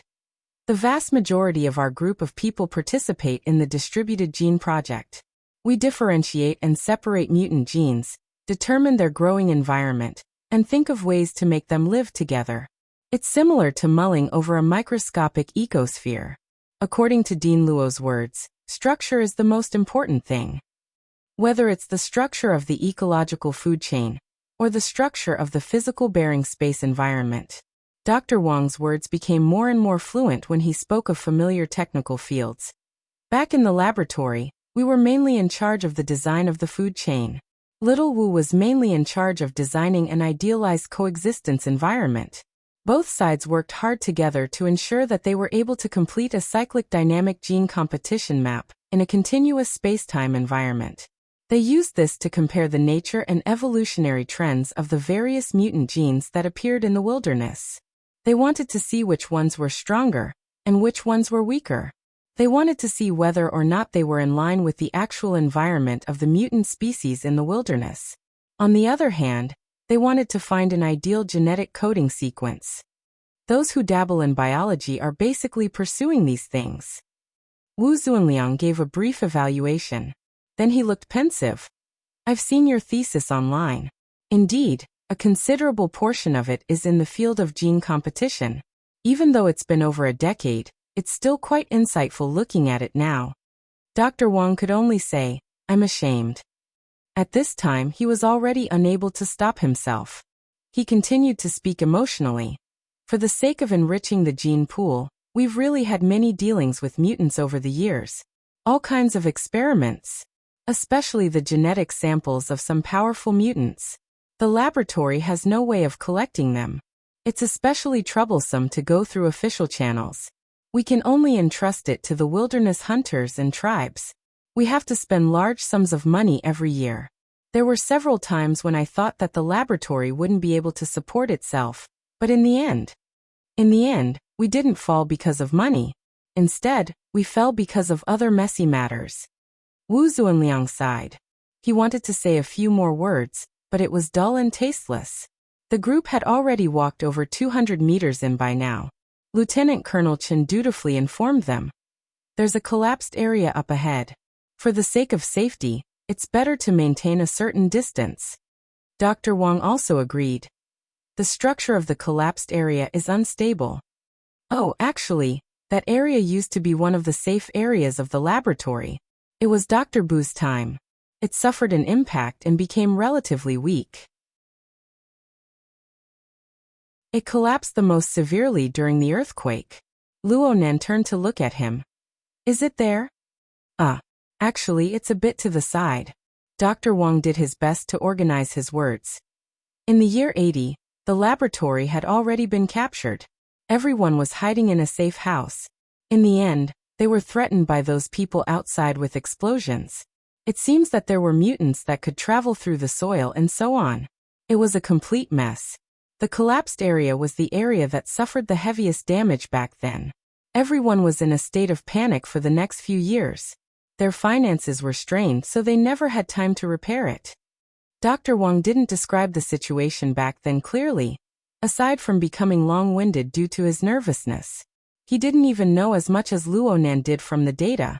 However, it was this lively mood that drew in a feeling of immersion that was hard to embody with the cold numbers in the manuscript. Luonan's gaze stopped on Dr. Wang's face. Perhaps it was because of his gaze that Dr. Wang was unable to continue. It's probably because of this reason. Luonan pursed his lips slightly. Dr. Wang, you know that I don't really care about why this place has become like this. If it was possible, I would like to hear more about the matters concerning my mother. It's like this. Dr. Bo really lived in seclusion back then. The laboratory's environment wasn't too suitable for pregnant women, so we didn't see her often. In fact, if it wasn't for the accident, I heard that Dr. Bo would have been transferred to Spring City to have a miscarriage. Why didn't she go earlier to have a miscarriage? Why did the accident happen? Dr. Wang was stumped. A low and hoarse voice rang out in front of the group of people during this awkward moment. It overflowed the security personnel's warning line, and was clearly transmitted. Why are there so many whys? If you really want to find a reason, it's nothing more than the terrible curiosity of your Luo family. It brought out bad luck, trouble, and calamity. It infected her and destroyed her. That's all. The security personnel on the warning line and their equipped exoskeletons, including the 4 deep blue walkers, only responded with an alarm after the voice rang out. The 3 armored vehicles that were lagging behind started up accordingly, and came whistling over. However, the person who caused all of this did not make any further moves. Earlier, he had walked up from the entrance of the collapsed area as if he was walking up a staircase. He stood at the edge of the area, wearing the lab coat that was not buttoned up. The corner of his coat was swaying along with the hot and dry air of the wilderness. At first glance, it looked like the staff who stayed behind to welcome the arrival of the guests. Wu Zuanliang was immediately blocked by Captain Cho, but the old man's eyes were very sharp, and he had already recognized the identity of the figure. Luo Yuan.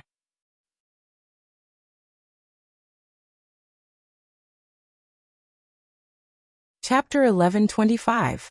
An unexpected character had appeared so openly in front of the warning line. Moreover, the alarm had only sounded after the other party had spoken. This was undoubtedly a humiliating failure for Captain Cho and the other security personnel. But Captain Cho didn't have the leisure to taste humiliation. He immediately made adjustments. Through the dynamo core implanted in his body, He commanded the security personnel at the front of the warning line to adjust their formation. He formed a link with the other 4 deep blue walkers in the formation to construct a formatted space together. It was also at this moment that Captain Chow's body, which was originally like an ordinary person's, began to bulge. The fine bone fiber structure flipped out of his muscles and soon formed a dense layer, forming a complicated and regular arrangement. There was also a dark blue reflection on the edge, as if it was a fish scale armor made of steel. In reality, the inner layer of this armor did indeed have a large amount of traces of special strengthening. It was absolutely not the result of a simple mutation. Clearly, while Captain Cho was undergoing treatment in isolation, whether it was out of his own will or not, he had indeed received a considerable degree of research and modification, so much so that he could perform some kind of active mutation and achieve a deep integration with the Deep Blue platform. Captain Cho, can you assist our Foundation in doing some research later? Captain Chow's expression was mostly hidden under the scale armor. Moreover, he was facing straight ahead. No changes could be seen. On the other side, Lieutenant Colonel Chen couldn't help but turn his head. He just happened to see Luo Nan, who had been supporting Wu Zuanliang as a polite junior. Luo Nan withdrew his hand and went straight ahead. There was even a bit of a smile on his face as he passed by Captain Cho. He gave the former a slight nod. Perhaps it was an illusion. But in any case, from Lieutenant Colonel Chen's point of view, Luo Nan wasn't the least bit surprised by this unexpected situation. Moreover, Captain Cho and Lieutenant Colonel Chen didn't have the right to stop him if he wanted to go forward. Only Wu Zuanliang sensed that the atmosphere wasn't right. He raised his voice and shouted, "Luo Nan." It was also at this moment that the 2 names that came out of his mouth looked at each other across the warning line. Compared to Luo Yuan's preemptive show of strength, Luo Nan's observation was more meticulous. Or perhaps it could be said that he was a bit more brazen. He sized up the person in front of him from head to toe, especially the person's obviously old clothes. Several seconds later, Luo Nan spoke with an admiring tone. "It's really amazing to be able to find clothes to cover your body in this environment." Luo Yuan's gaze never left Luo Nan.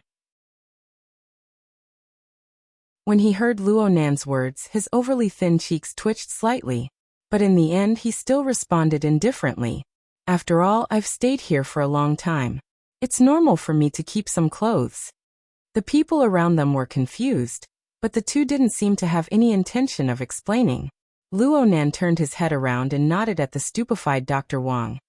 "It looks like a more suitable explanation has come uninvited." This? Dr. Wang did not know whether to respond or not. The muscles on Luo Yuan's cheeks twitched again, and he smiled coldly. "I don't want to say it again. Personal emotions can't be taken seriously. That's the truth." "Are you flaunting your preposterous bigotry in front of me?"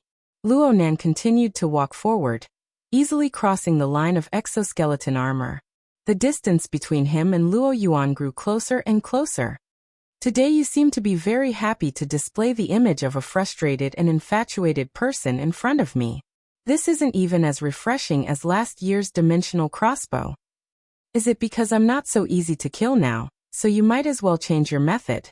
Are you preparing to disgust me to death?" Luo Yuan's smile seemed to deepen a bit. "You should be enduring the disgust and doing some unqualified but necessary things. Is this the rumored sociopath? Well, I'm not surprised." Luo Nan had already arrived at the edge of the caved-in area. The distance between him and Luo Yuan was no more than 3 meters. From his angle, he could already see the bumpy edges of the caved-in cavern wall, as well as the chaos at the bottom. Yes, there was also the remains of the lizard mutant that had just been possessed and transformed by Luo Yuan. Right now, only a few broken scales remained. This was also a clone body produced by Luo Yuan's laboratory. It had to be said that Luo Yuan's technological route was compatible with Luo Yuan's ability. Luo Nan had prepared ahead of time, and the results were almost the same as Luo Nan's spatial shift. Only the heavens knew how many similar chess pieces Luo Yuan had planted over the years. What level had the production capacity of his laboratory reached? If Luo Nan wanted to get rid of Luo Yuan cleanly and efficiently, he would need to find the unchanging behind the myriad of transformations. All of this happened in a flash of thought. Luo Nan and Luo Yuan looked face to face again, and their eyes carried a bit of killing intent. As for Luo Yuan, the thoughts of his kind had not changed at all. It was just that in this place, in this environment, and in this atmosphere, everyone was more restrained. That was all. Luo Nan was now a bit sociopath. The evidence was that he had begun to seriously consider having a chat with Luo Yuan. At the very least, he wanted to collect some first-hand information for future preparations. Mr. Luo Yuan, although I don't really understand this society, I know that when it comes to socializing, you need to be honest on the surface at the very least.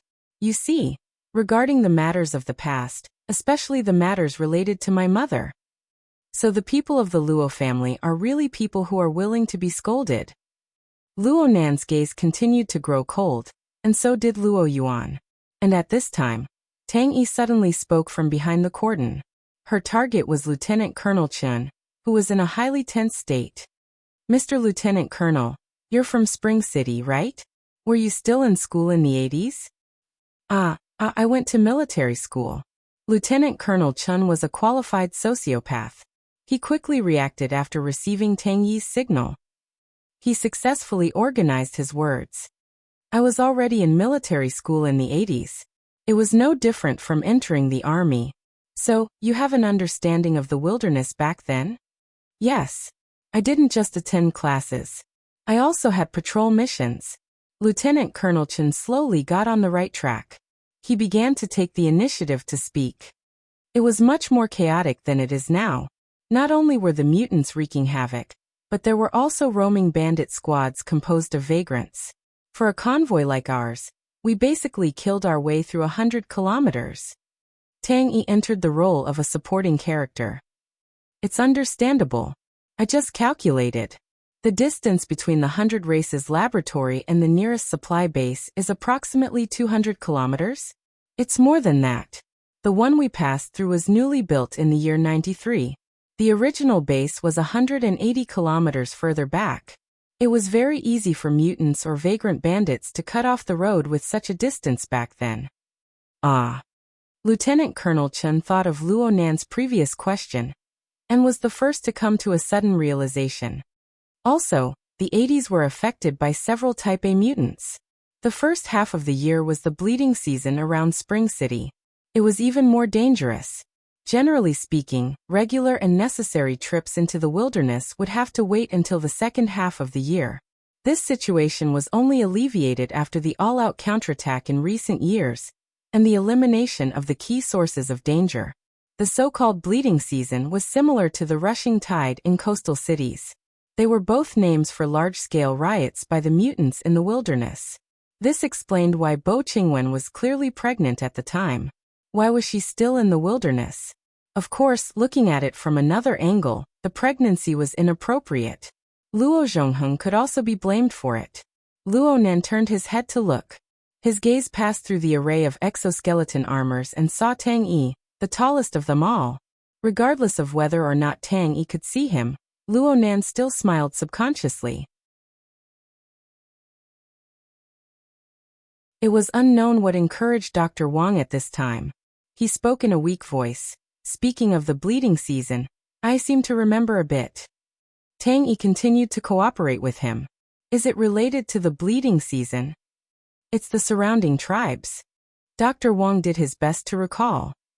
Back then, the laboratory was able to stand over there. A good portion of it was because we got along well with the vagrant tribes next to us. Sometimes bandits would surround us, and everyone would help each other out. But the bleeding season that year was especially long. The tribes that had a good relationship with us were all hurt. Some of them were even forced to migrate to the northwest to avoid the agitated volcanic areas. Especially when the weather turned hot, which was in June, the laboratory received a lot of injured people.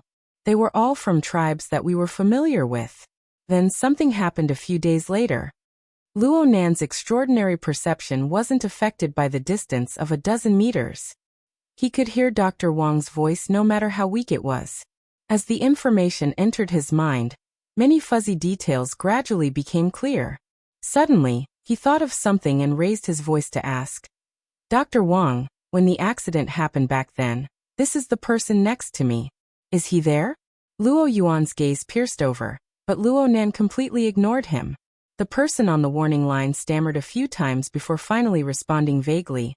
He shouldn't be there. Only then did Luo Nan return Luo Yuan's gaze. Then why are you acting like he was there? Luo Yuan was silent for 2 seconds. Then he suddenly laughed. Yeah, I wasn't there. That damned old man of yours wasn't there. Luo Yuandao wasn't there either. All of us weren't there. So Qingwen was all by herself. She was all alone there. His voice was still calm, but his arm suddenly swung out. He pointed at the collapsed cave entrance, at an area that ordinary people couldn't see. There, she made her life's choice. The last time. The stupidest time. She was even stupider than her choice of Luo Zhongheng. She only chose a lump of flesh. Before she closes her eyes, that thing has no meaning. The sound wave quickly dissipated above the ruins. Some of it crashed into the collapsed cave entrance, causing a weak echo. Luo Nan didn't retort. He stood at the edge of the cave entrance. He could vaguely feel the almost non-existent slight vibration beneath his feet. Soul strength, which was more remarkable, covered an even larger area. It captured even more details. It far surpassed the domain that the basic 5 senses of a human could reach. But Luo Nan still felt that there was a layer of separation here. Since he came from flesh and blood, then he returned with flesh and blood was the correct principle. Luo Nan gazed at the fuzzy and chaotic cave bottom. A second passed before he spoke softly. Take me there to take a look. I'll have to trouble you. Please.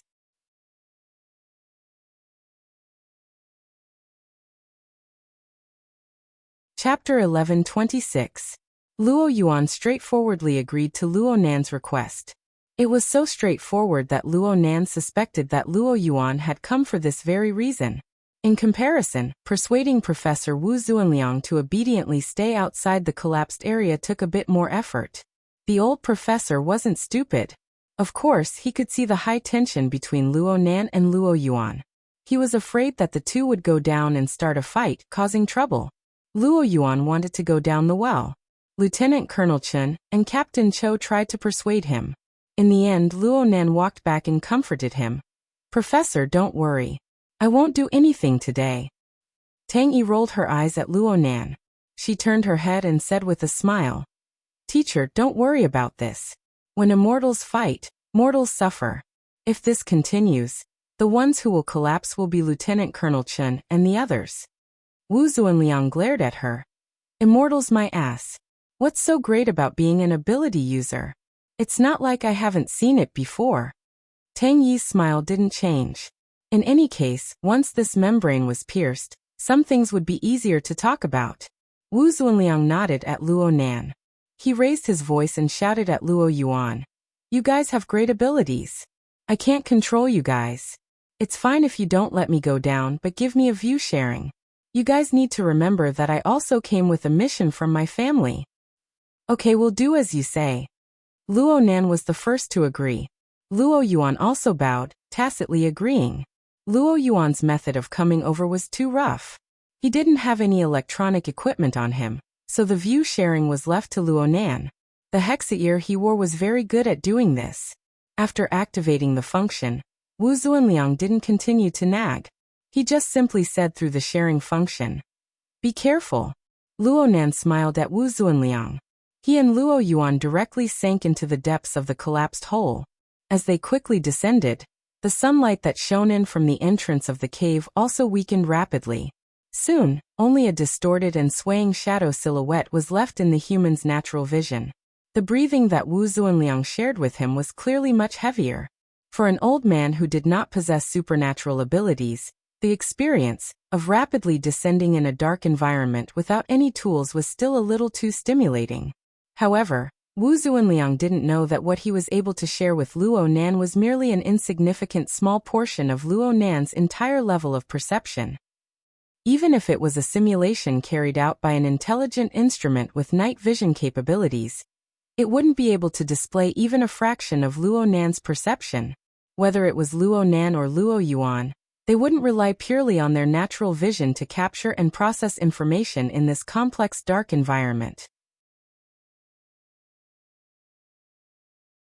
At this moment, the range, the frequency, and the way they interfered with the material plane represented the breadth, depth, and precision of their senses. Their respective senses would clash and interfere with each other, especially when there was Luo Nan, a perception freak that covered the entire region. The two of them didn't say anything, but their contact and probing on the level of perception never stopped. Luo Yuan's senses Luo Yuan. Luo Yuan's Luo Nan. Luo Yuan's Luo Nan. Luan Nan, Luo, I Luo, and Luo Yuan's Nan. Nan. Luo Yuan Nan. But Luo Yuan Nan. Nan. Luo Yuan's Luo Yuan had long ago Luo Nan didn't do this on purpose. He spent most of his energy observing the external environment. He observed the special area where his mother lived and eventually died. However, Luo Yuan's power circulation pattern was too unique. The parasitic clone before his eyes didn't count for anything. It was connected to Luo Yuan. It was in existence like a relay satellite that was outside of the local spacetime environment. It was constantly moving in the dark side of spacetime. It was far too eye-catching. Its mode of existence and position were very vague. It was separated from the local spacetime by the fragmented isolation belt and the deep and distant polar domain. It was its natural cover. But Luo Nan could see it. He could see it more clearly than last year when he was hit by the dimensional crossbow. This was without a doubt the problem Luo Nan had pointed out through the mouth of the horned demon back in Format 70 laboratory. The most valuable thing Luo Yuan, a former laboratory member, obtained in the Misty Labyrinth was very likely a large fragment. It was hidden in the depths of the endless Misty Labyrinth like a sandstorm. It followed Luo Yuan's will, and maintained a close yet distant connection with the local spacetime of Earth. What Luo Nan was able to see was basically this. There didn't seem to be any substantial breakthroughs compared to before. But the most important thing was the details. Conclusive details. I can't calculate the spatial structure distribution of the distorted fragment from 2 points and 1 line right now. But if I have a few more examples, 10, maybe even fewer, the premise is that the trajectory isn't too complicated. Luo Nan felt that Luo Yuan would regret it in the future. Or it could be said that he would help Luo Yuan regret. Luo Yuan regretted carelessly exposing the connection between the parasitic clone and the plane of existence before him. The problem was, how did Luo Yuan know what level Luo Nan's current sensing mode was at? Even Luo Nan himself was still working hard to adapt. He was adapting to this wide area sensing mode based on the magnetic mica. Ever since he successfully cultivated the first magnetic light on the jadeite light and planted the true seed, the true meaning of the magnetic mica began to grow without interruption. Nearly a month's time was enough for the larval form of the magnetic mica to expand once more. This wasn't just a simple expansion into outer space. It also included the local spacetime environment of Earth and the continuous infiltration of all neighboring planes. The situation in the deep blue world was a bit special. There was no obvious progress for the time being. But in the cloud world and even in the extremely broken environment of the Misty Labyrinth, the magnetic mica's sensitivity and activity continued to increase. Currently, the only thing that limited Luo Nan's perceptual ability was the structure of his brain. Luo Nan was a mortal in the end. His brain was wet inside his skull, and it wasn't like a multi-core supercomputer. It was impossible for him to casually absorb the incalculable flow of information on the level of a trillion at all times. There were even more chaotic and even unstructured data fragments. So he used the magnetic mica's sensing nature to synthesize distance, danger, focus, and many other conditions to comb and build a new sensing network. The magnetic mica's material foundation was already infinitely close to the microscopic level, and the carrier structure was hard to grasp. Luo Nan's overall ability to observe information on the macroscopic level had yet to recover to the peak state of the water vapor cloak. But the coverage of his sensing domain, his grasp of key information, his sensitivity to danger, and even the efficiency of his instantaneous interference were far greater than before. There was no need to even mention his future potential. Time is on my side. Luo Nen lowered his head, temporarily burying his killing intent against Luo Yuan. This wasn't forbearance. This was planning. His thoughts had completely returned to the plane of reality, but it was unavoidable for him to link up with the past. There was frequent interference on the sensing plane. Ever since they entered the collapsed hole, the two hadn't spoken to each other. From this point of view, Luo Yuan couldn't be considered a qualified commentator, but Luo Nan didn't mind. The longer he stayed in this dark space, the more information his multidimensional perception could absorb and reorganize. Especially in a situation where Luo Yuan had already pointed out the direction. Luo Nan's tentacles of perception touched the target, and the space that held the target a step earlier than his body. Frankly speaking, that place wasn't quite the same as what Luo Nan had imagined. In any case, Luo Nan and Luo Yuan continued to tread on mycelium, moss, stagnant water, and the bones of small animals as they headed in that direction. They passed through collapsed or half-collapsed passageways, as well as empty and dilapidated doorways. They traveled through the chaotic shadowy lines that they collectively constructed. If Luo Yuan was willing to speak, there should be many details worth recalling here. But even though he was silent, the fragments of information revealed in the chaos were still assembled and reconstructed in Luo Nan's mind. So much so that this dark and gloomy space seemed to gradually brighten up, returning to the appearance it once had 17 years ago. But when Luo Nan arrived at an area where most of the structure had collapsed and some parts were already submerged by underground water, he suddenly pressed the stop button. Only an ice-cold reality appeared before his eyes. Luo Yuan stopped walking, meaning, "We're here." Luo Nan didn't need to say much. He had already locked onto the only target within these ruins.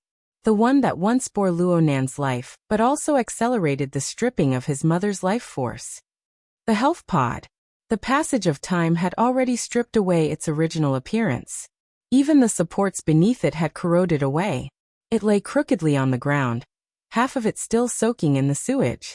The pod's cover was sealed, and its integrity was fine. But the parts that were not wet were already covered in a thick layer of moss under the humid environment. The outline was a bit fuzzy. If one were to judge purely by their eyesight, it would be better to say that it was a rock that had fallen from the surrounding buildings rather than a health pod. Luo Nan's soul strength had carried out many rounds of probing before Luo Nan arrived, so he already knew that there was no nutrient fluid inside. It was empty and dry. Clearly, it had never been used since they abandoned the laboratory, or since Luo Nan was born. This thing didn't have a clear sense of existence, and it was very hard to naturally extend a special meaning. Even Luo Nan needed to decorate it with his memories and emotions. There was a bit of a difference. Comparatively speaking, the breathing of Professor Wu Zuanliang that was shared with his ears had a more lifelike quality. "It's here. It's like this." Luo Yuan spoke for the first time since entering the collapsed cave. He was cold and direct. You can try your best to examine your emotions and assign a so-called value to it. But that is nothing more than a play to move yourself. It is meaningless to the deceased. Are you ready to hell? Luo Nan ignored him. He just knelt down on one knee, ignoring the puddles and filth on the ground. He slowly wiped away the thick moss on the surface, limiting it to a certain area. A few shallow and unnatural marks were carved on the surface of the health pod a few seconds later. These are scratches? From Luo Nan's perspective, the lower half of these marks was like a simple drawing of a smiling face. And above the smiling face were crisscrossed lines of unknown significance. There should be a pattern to them, but Luo Nan couldn't see it for the time being. What is this? Luo Nan asked subconsciously, but he didn't expect Luo Yuan to answer. But Luo Yuan still spoke a few seconds later. Last words. Qing Wen's last words.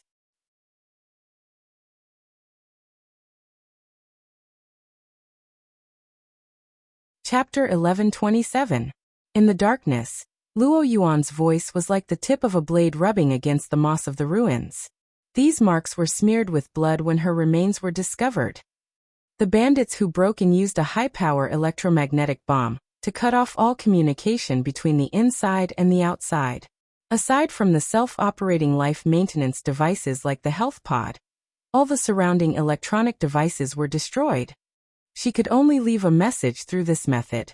But not long after, the bloodstains dried and blurred. Luo Zhongheng used a knife to carve the original marks as a memento. So this isn't first-hand information. Luo Nan took a deep breath. What's the meaning of this? How would I know? Luo Yuan's tone didn't sound like he was rejecting Luo Nan.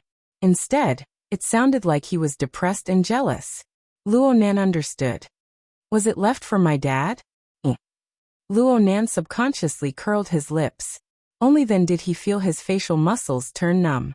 It was hard to pull even the tiniest of movements. At the same time, his mind also turned numb.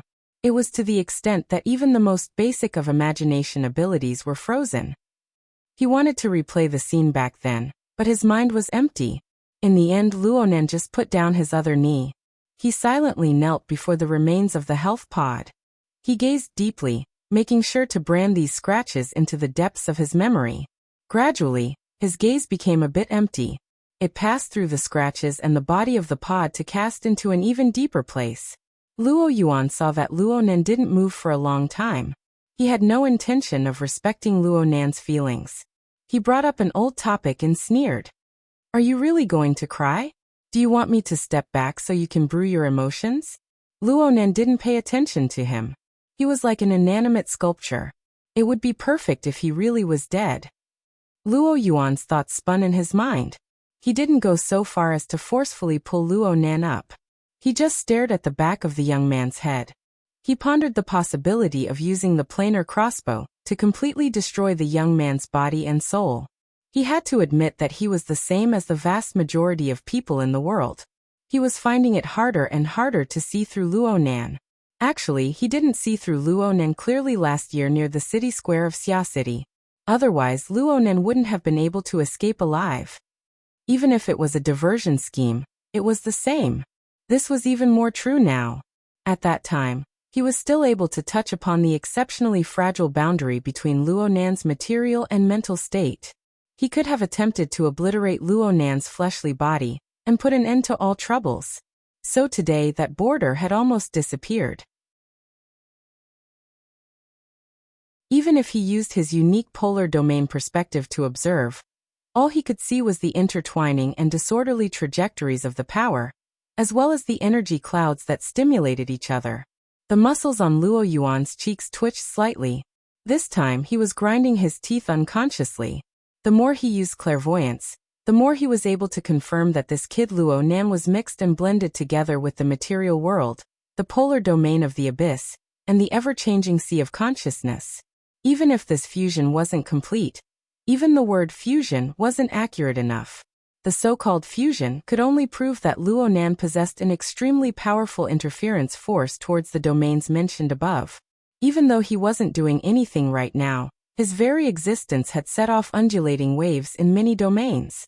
His true existence was hidden beneath these waves that interweaved and influenced each other. No matter what angle one looked at it from, all one could see was an incomplete silhouette.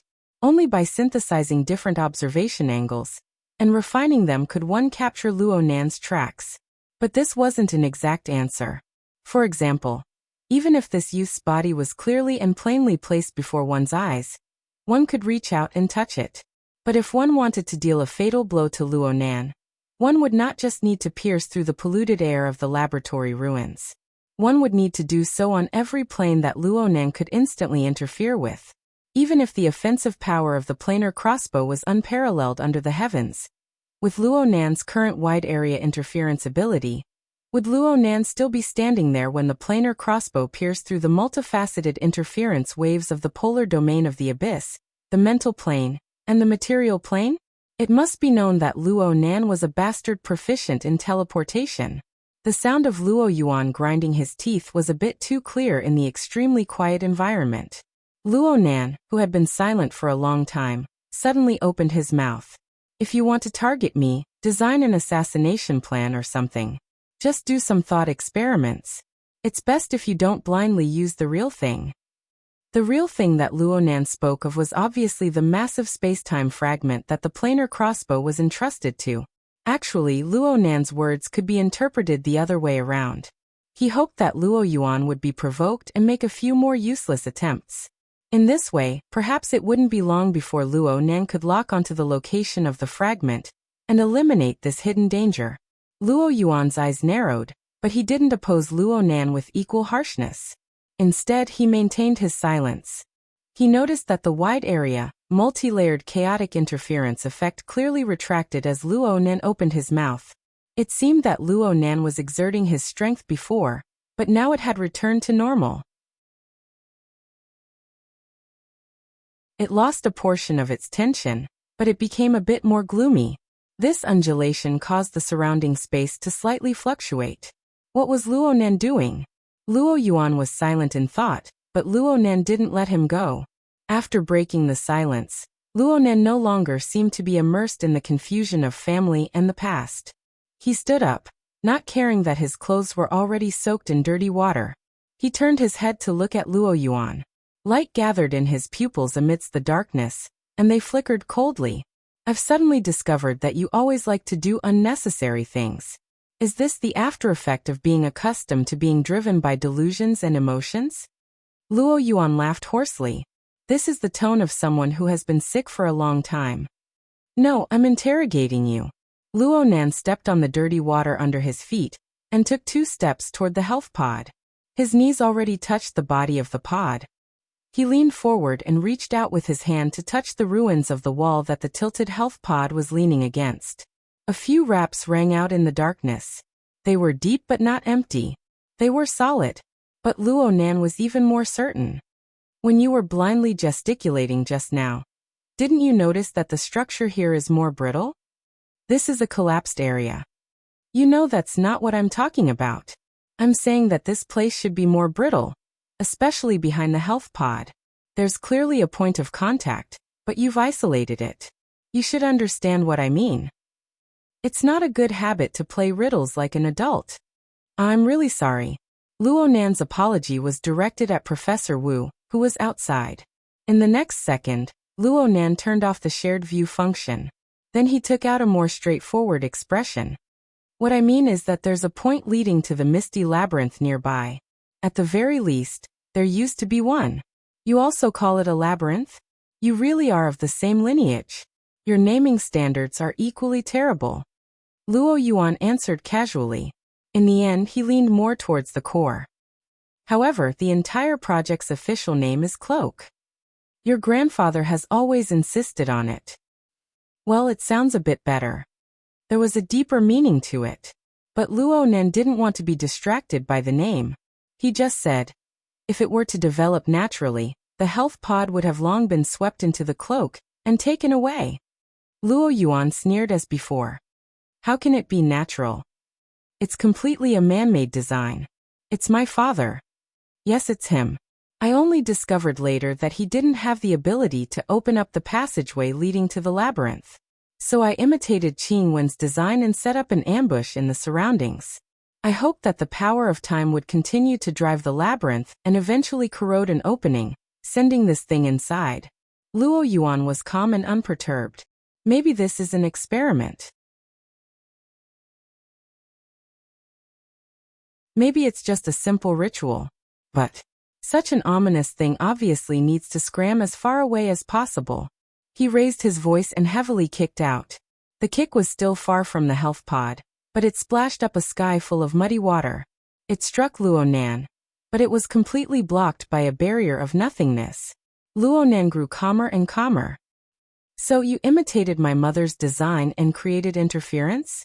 Combined with Dr. Wang's description, my mother's ashes really were sprinkled into the 70-format laboratory. In the cloak across from us?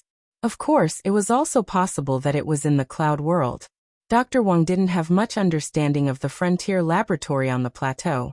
But Luo Nan, who had already occupied that place, obviously understood what the most meaningful place was. Luo Yuan didn't speak. Luo Nan laughed. This actually wasn't some delightful information, but it was able to give a bit of symbolic comfort in the subtle subtleties of the human heart. After dispelling the misunderstanding, Luo Nan felt that Mr. Luo Zhongheng's work was quite good. Everything was able to be stopped at a point that Luo Nen could accept. In any case, it seemed that the daily connection between him and his mother had become even closer. Luo Yuan must have noticed the minute change in expression on Luo Nan's face. He hissed, "Sure enough, you're the same as Luo Zhongheng. You're both seemingly gentle and selfish ghosts. Could it be that the person in front of me isn't a paranoid person who forcefully pulls others into his dreams?" The direct and childish quarrel didn't continue. Luo Nan felt complex feelings towards this special equipment that had reconstructed the relationship between himself and his mother. Of course, the most fundamental reason was that Luo Nan and perhaps Luo Yuan didn't want to use Bo Qingwen's emotions as a bargaining chip in their endless struggle. Luo Nan just declared, "So be it with the health pod. You two's imitations are quite clumsy. You can let time make the choice in the future. However, you don't need to go to the 70 format laboratory in the future." "Is that your private property?" Actually, Luo Yuan might not be able to go right now, but he absolutely wouldn't lose in words. Against an official member of the laboratory? Once. Luo Nan simply commented. Luo Yuan's gaze pierced through the darkness. "Are you refusing to negotiate? Or are you trying to increase your bargaining chips?" "Negotiate? Sorry. Your paranoid persona is too successful. I almost believe in your nonsense. So in the future, I need to treat you like a professional gene dealer or a terrorist to be more suitable. Am I right?" "Up to you." Luo Yuan turned around and left through the dirty water. After a few steps, he suddenly turned his head. "I'm quite curious. Did you rely purely on your talent to get to where you are now? Or did your dead father leave you enough things? Or maybe he's giving you some pointers." Luo Nen raised his eyes and looked at Luo Yuan. A moment later, he shrugged. "I roughly understand what's going on with you. People like you don't know how to live if they can't find their enemies. But what if they don't have any enemies? You can add drama to yourself, to others, or simply draw a target to torment. From beginning to end, from beginning to end. The problem is this world isn't what you think it is. What do? Luo Yuan laughed softly. "You think you've seen through everything. You're quite similar to your grandfather right now. He used to be a lot more stylish." As he spoke, he took another step and disappeared into the darkness. Not long after, Luo Nan sensed the body and it silently transformed into a paste of flesh and blood. "Hey, if you do this, I won't be able to explain it to Professor Wu. He might even think that I killed you here." Naturally, no one responded. Luo Nan turned around and faced the health pod once more. The smile on his face had already solidified there. It didn't change for a long time. You're tuning in to the Echoes of the Heart YouTube channel. Don't forget to subscribe and join us on this journey to catch the most captivating stories.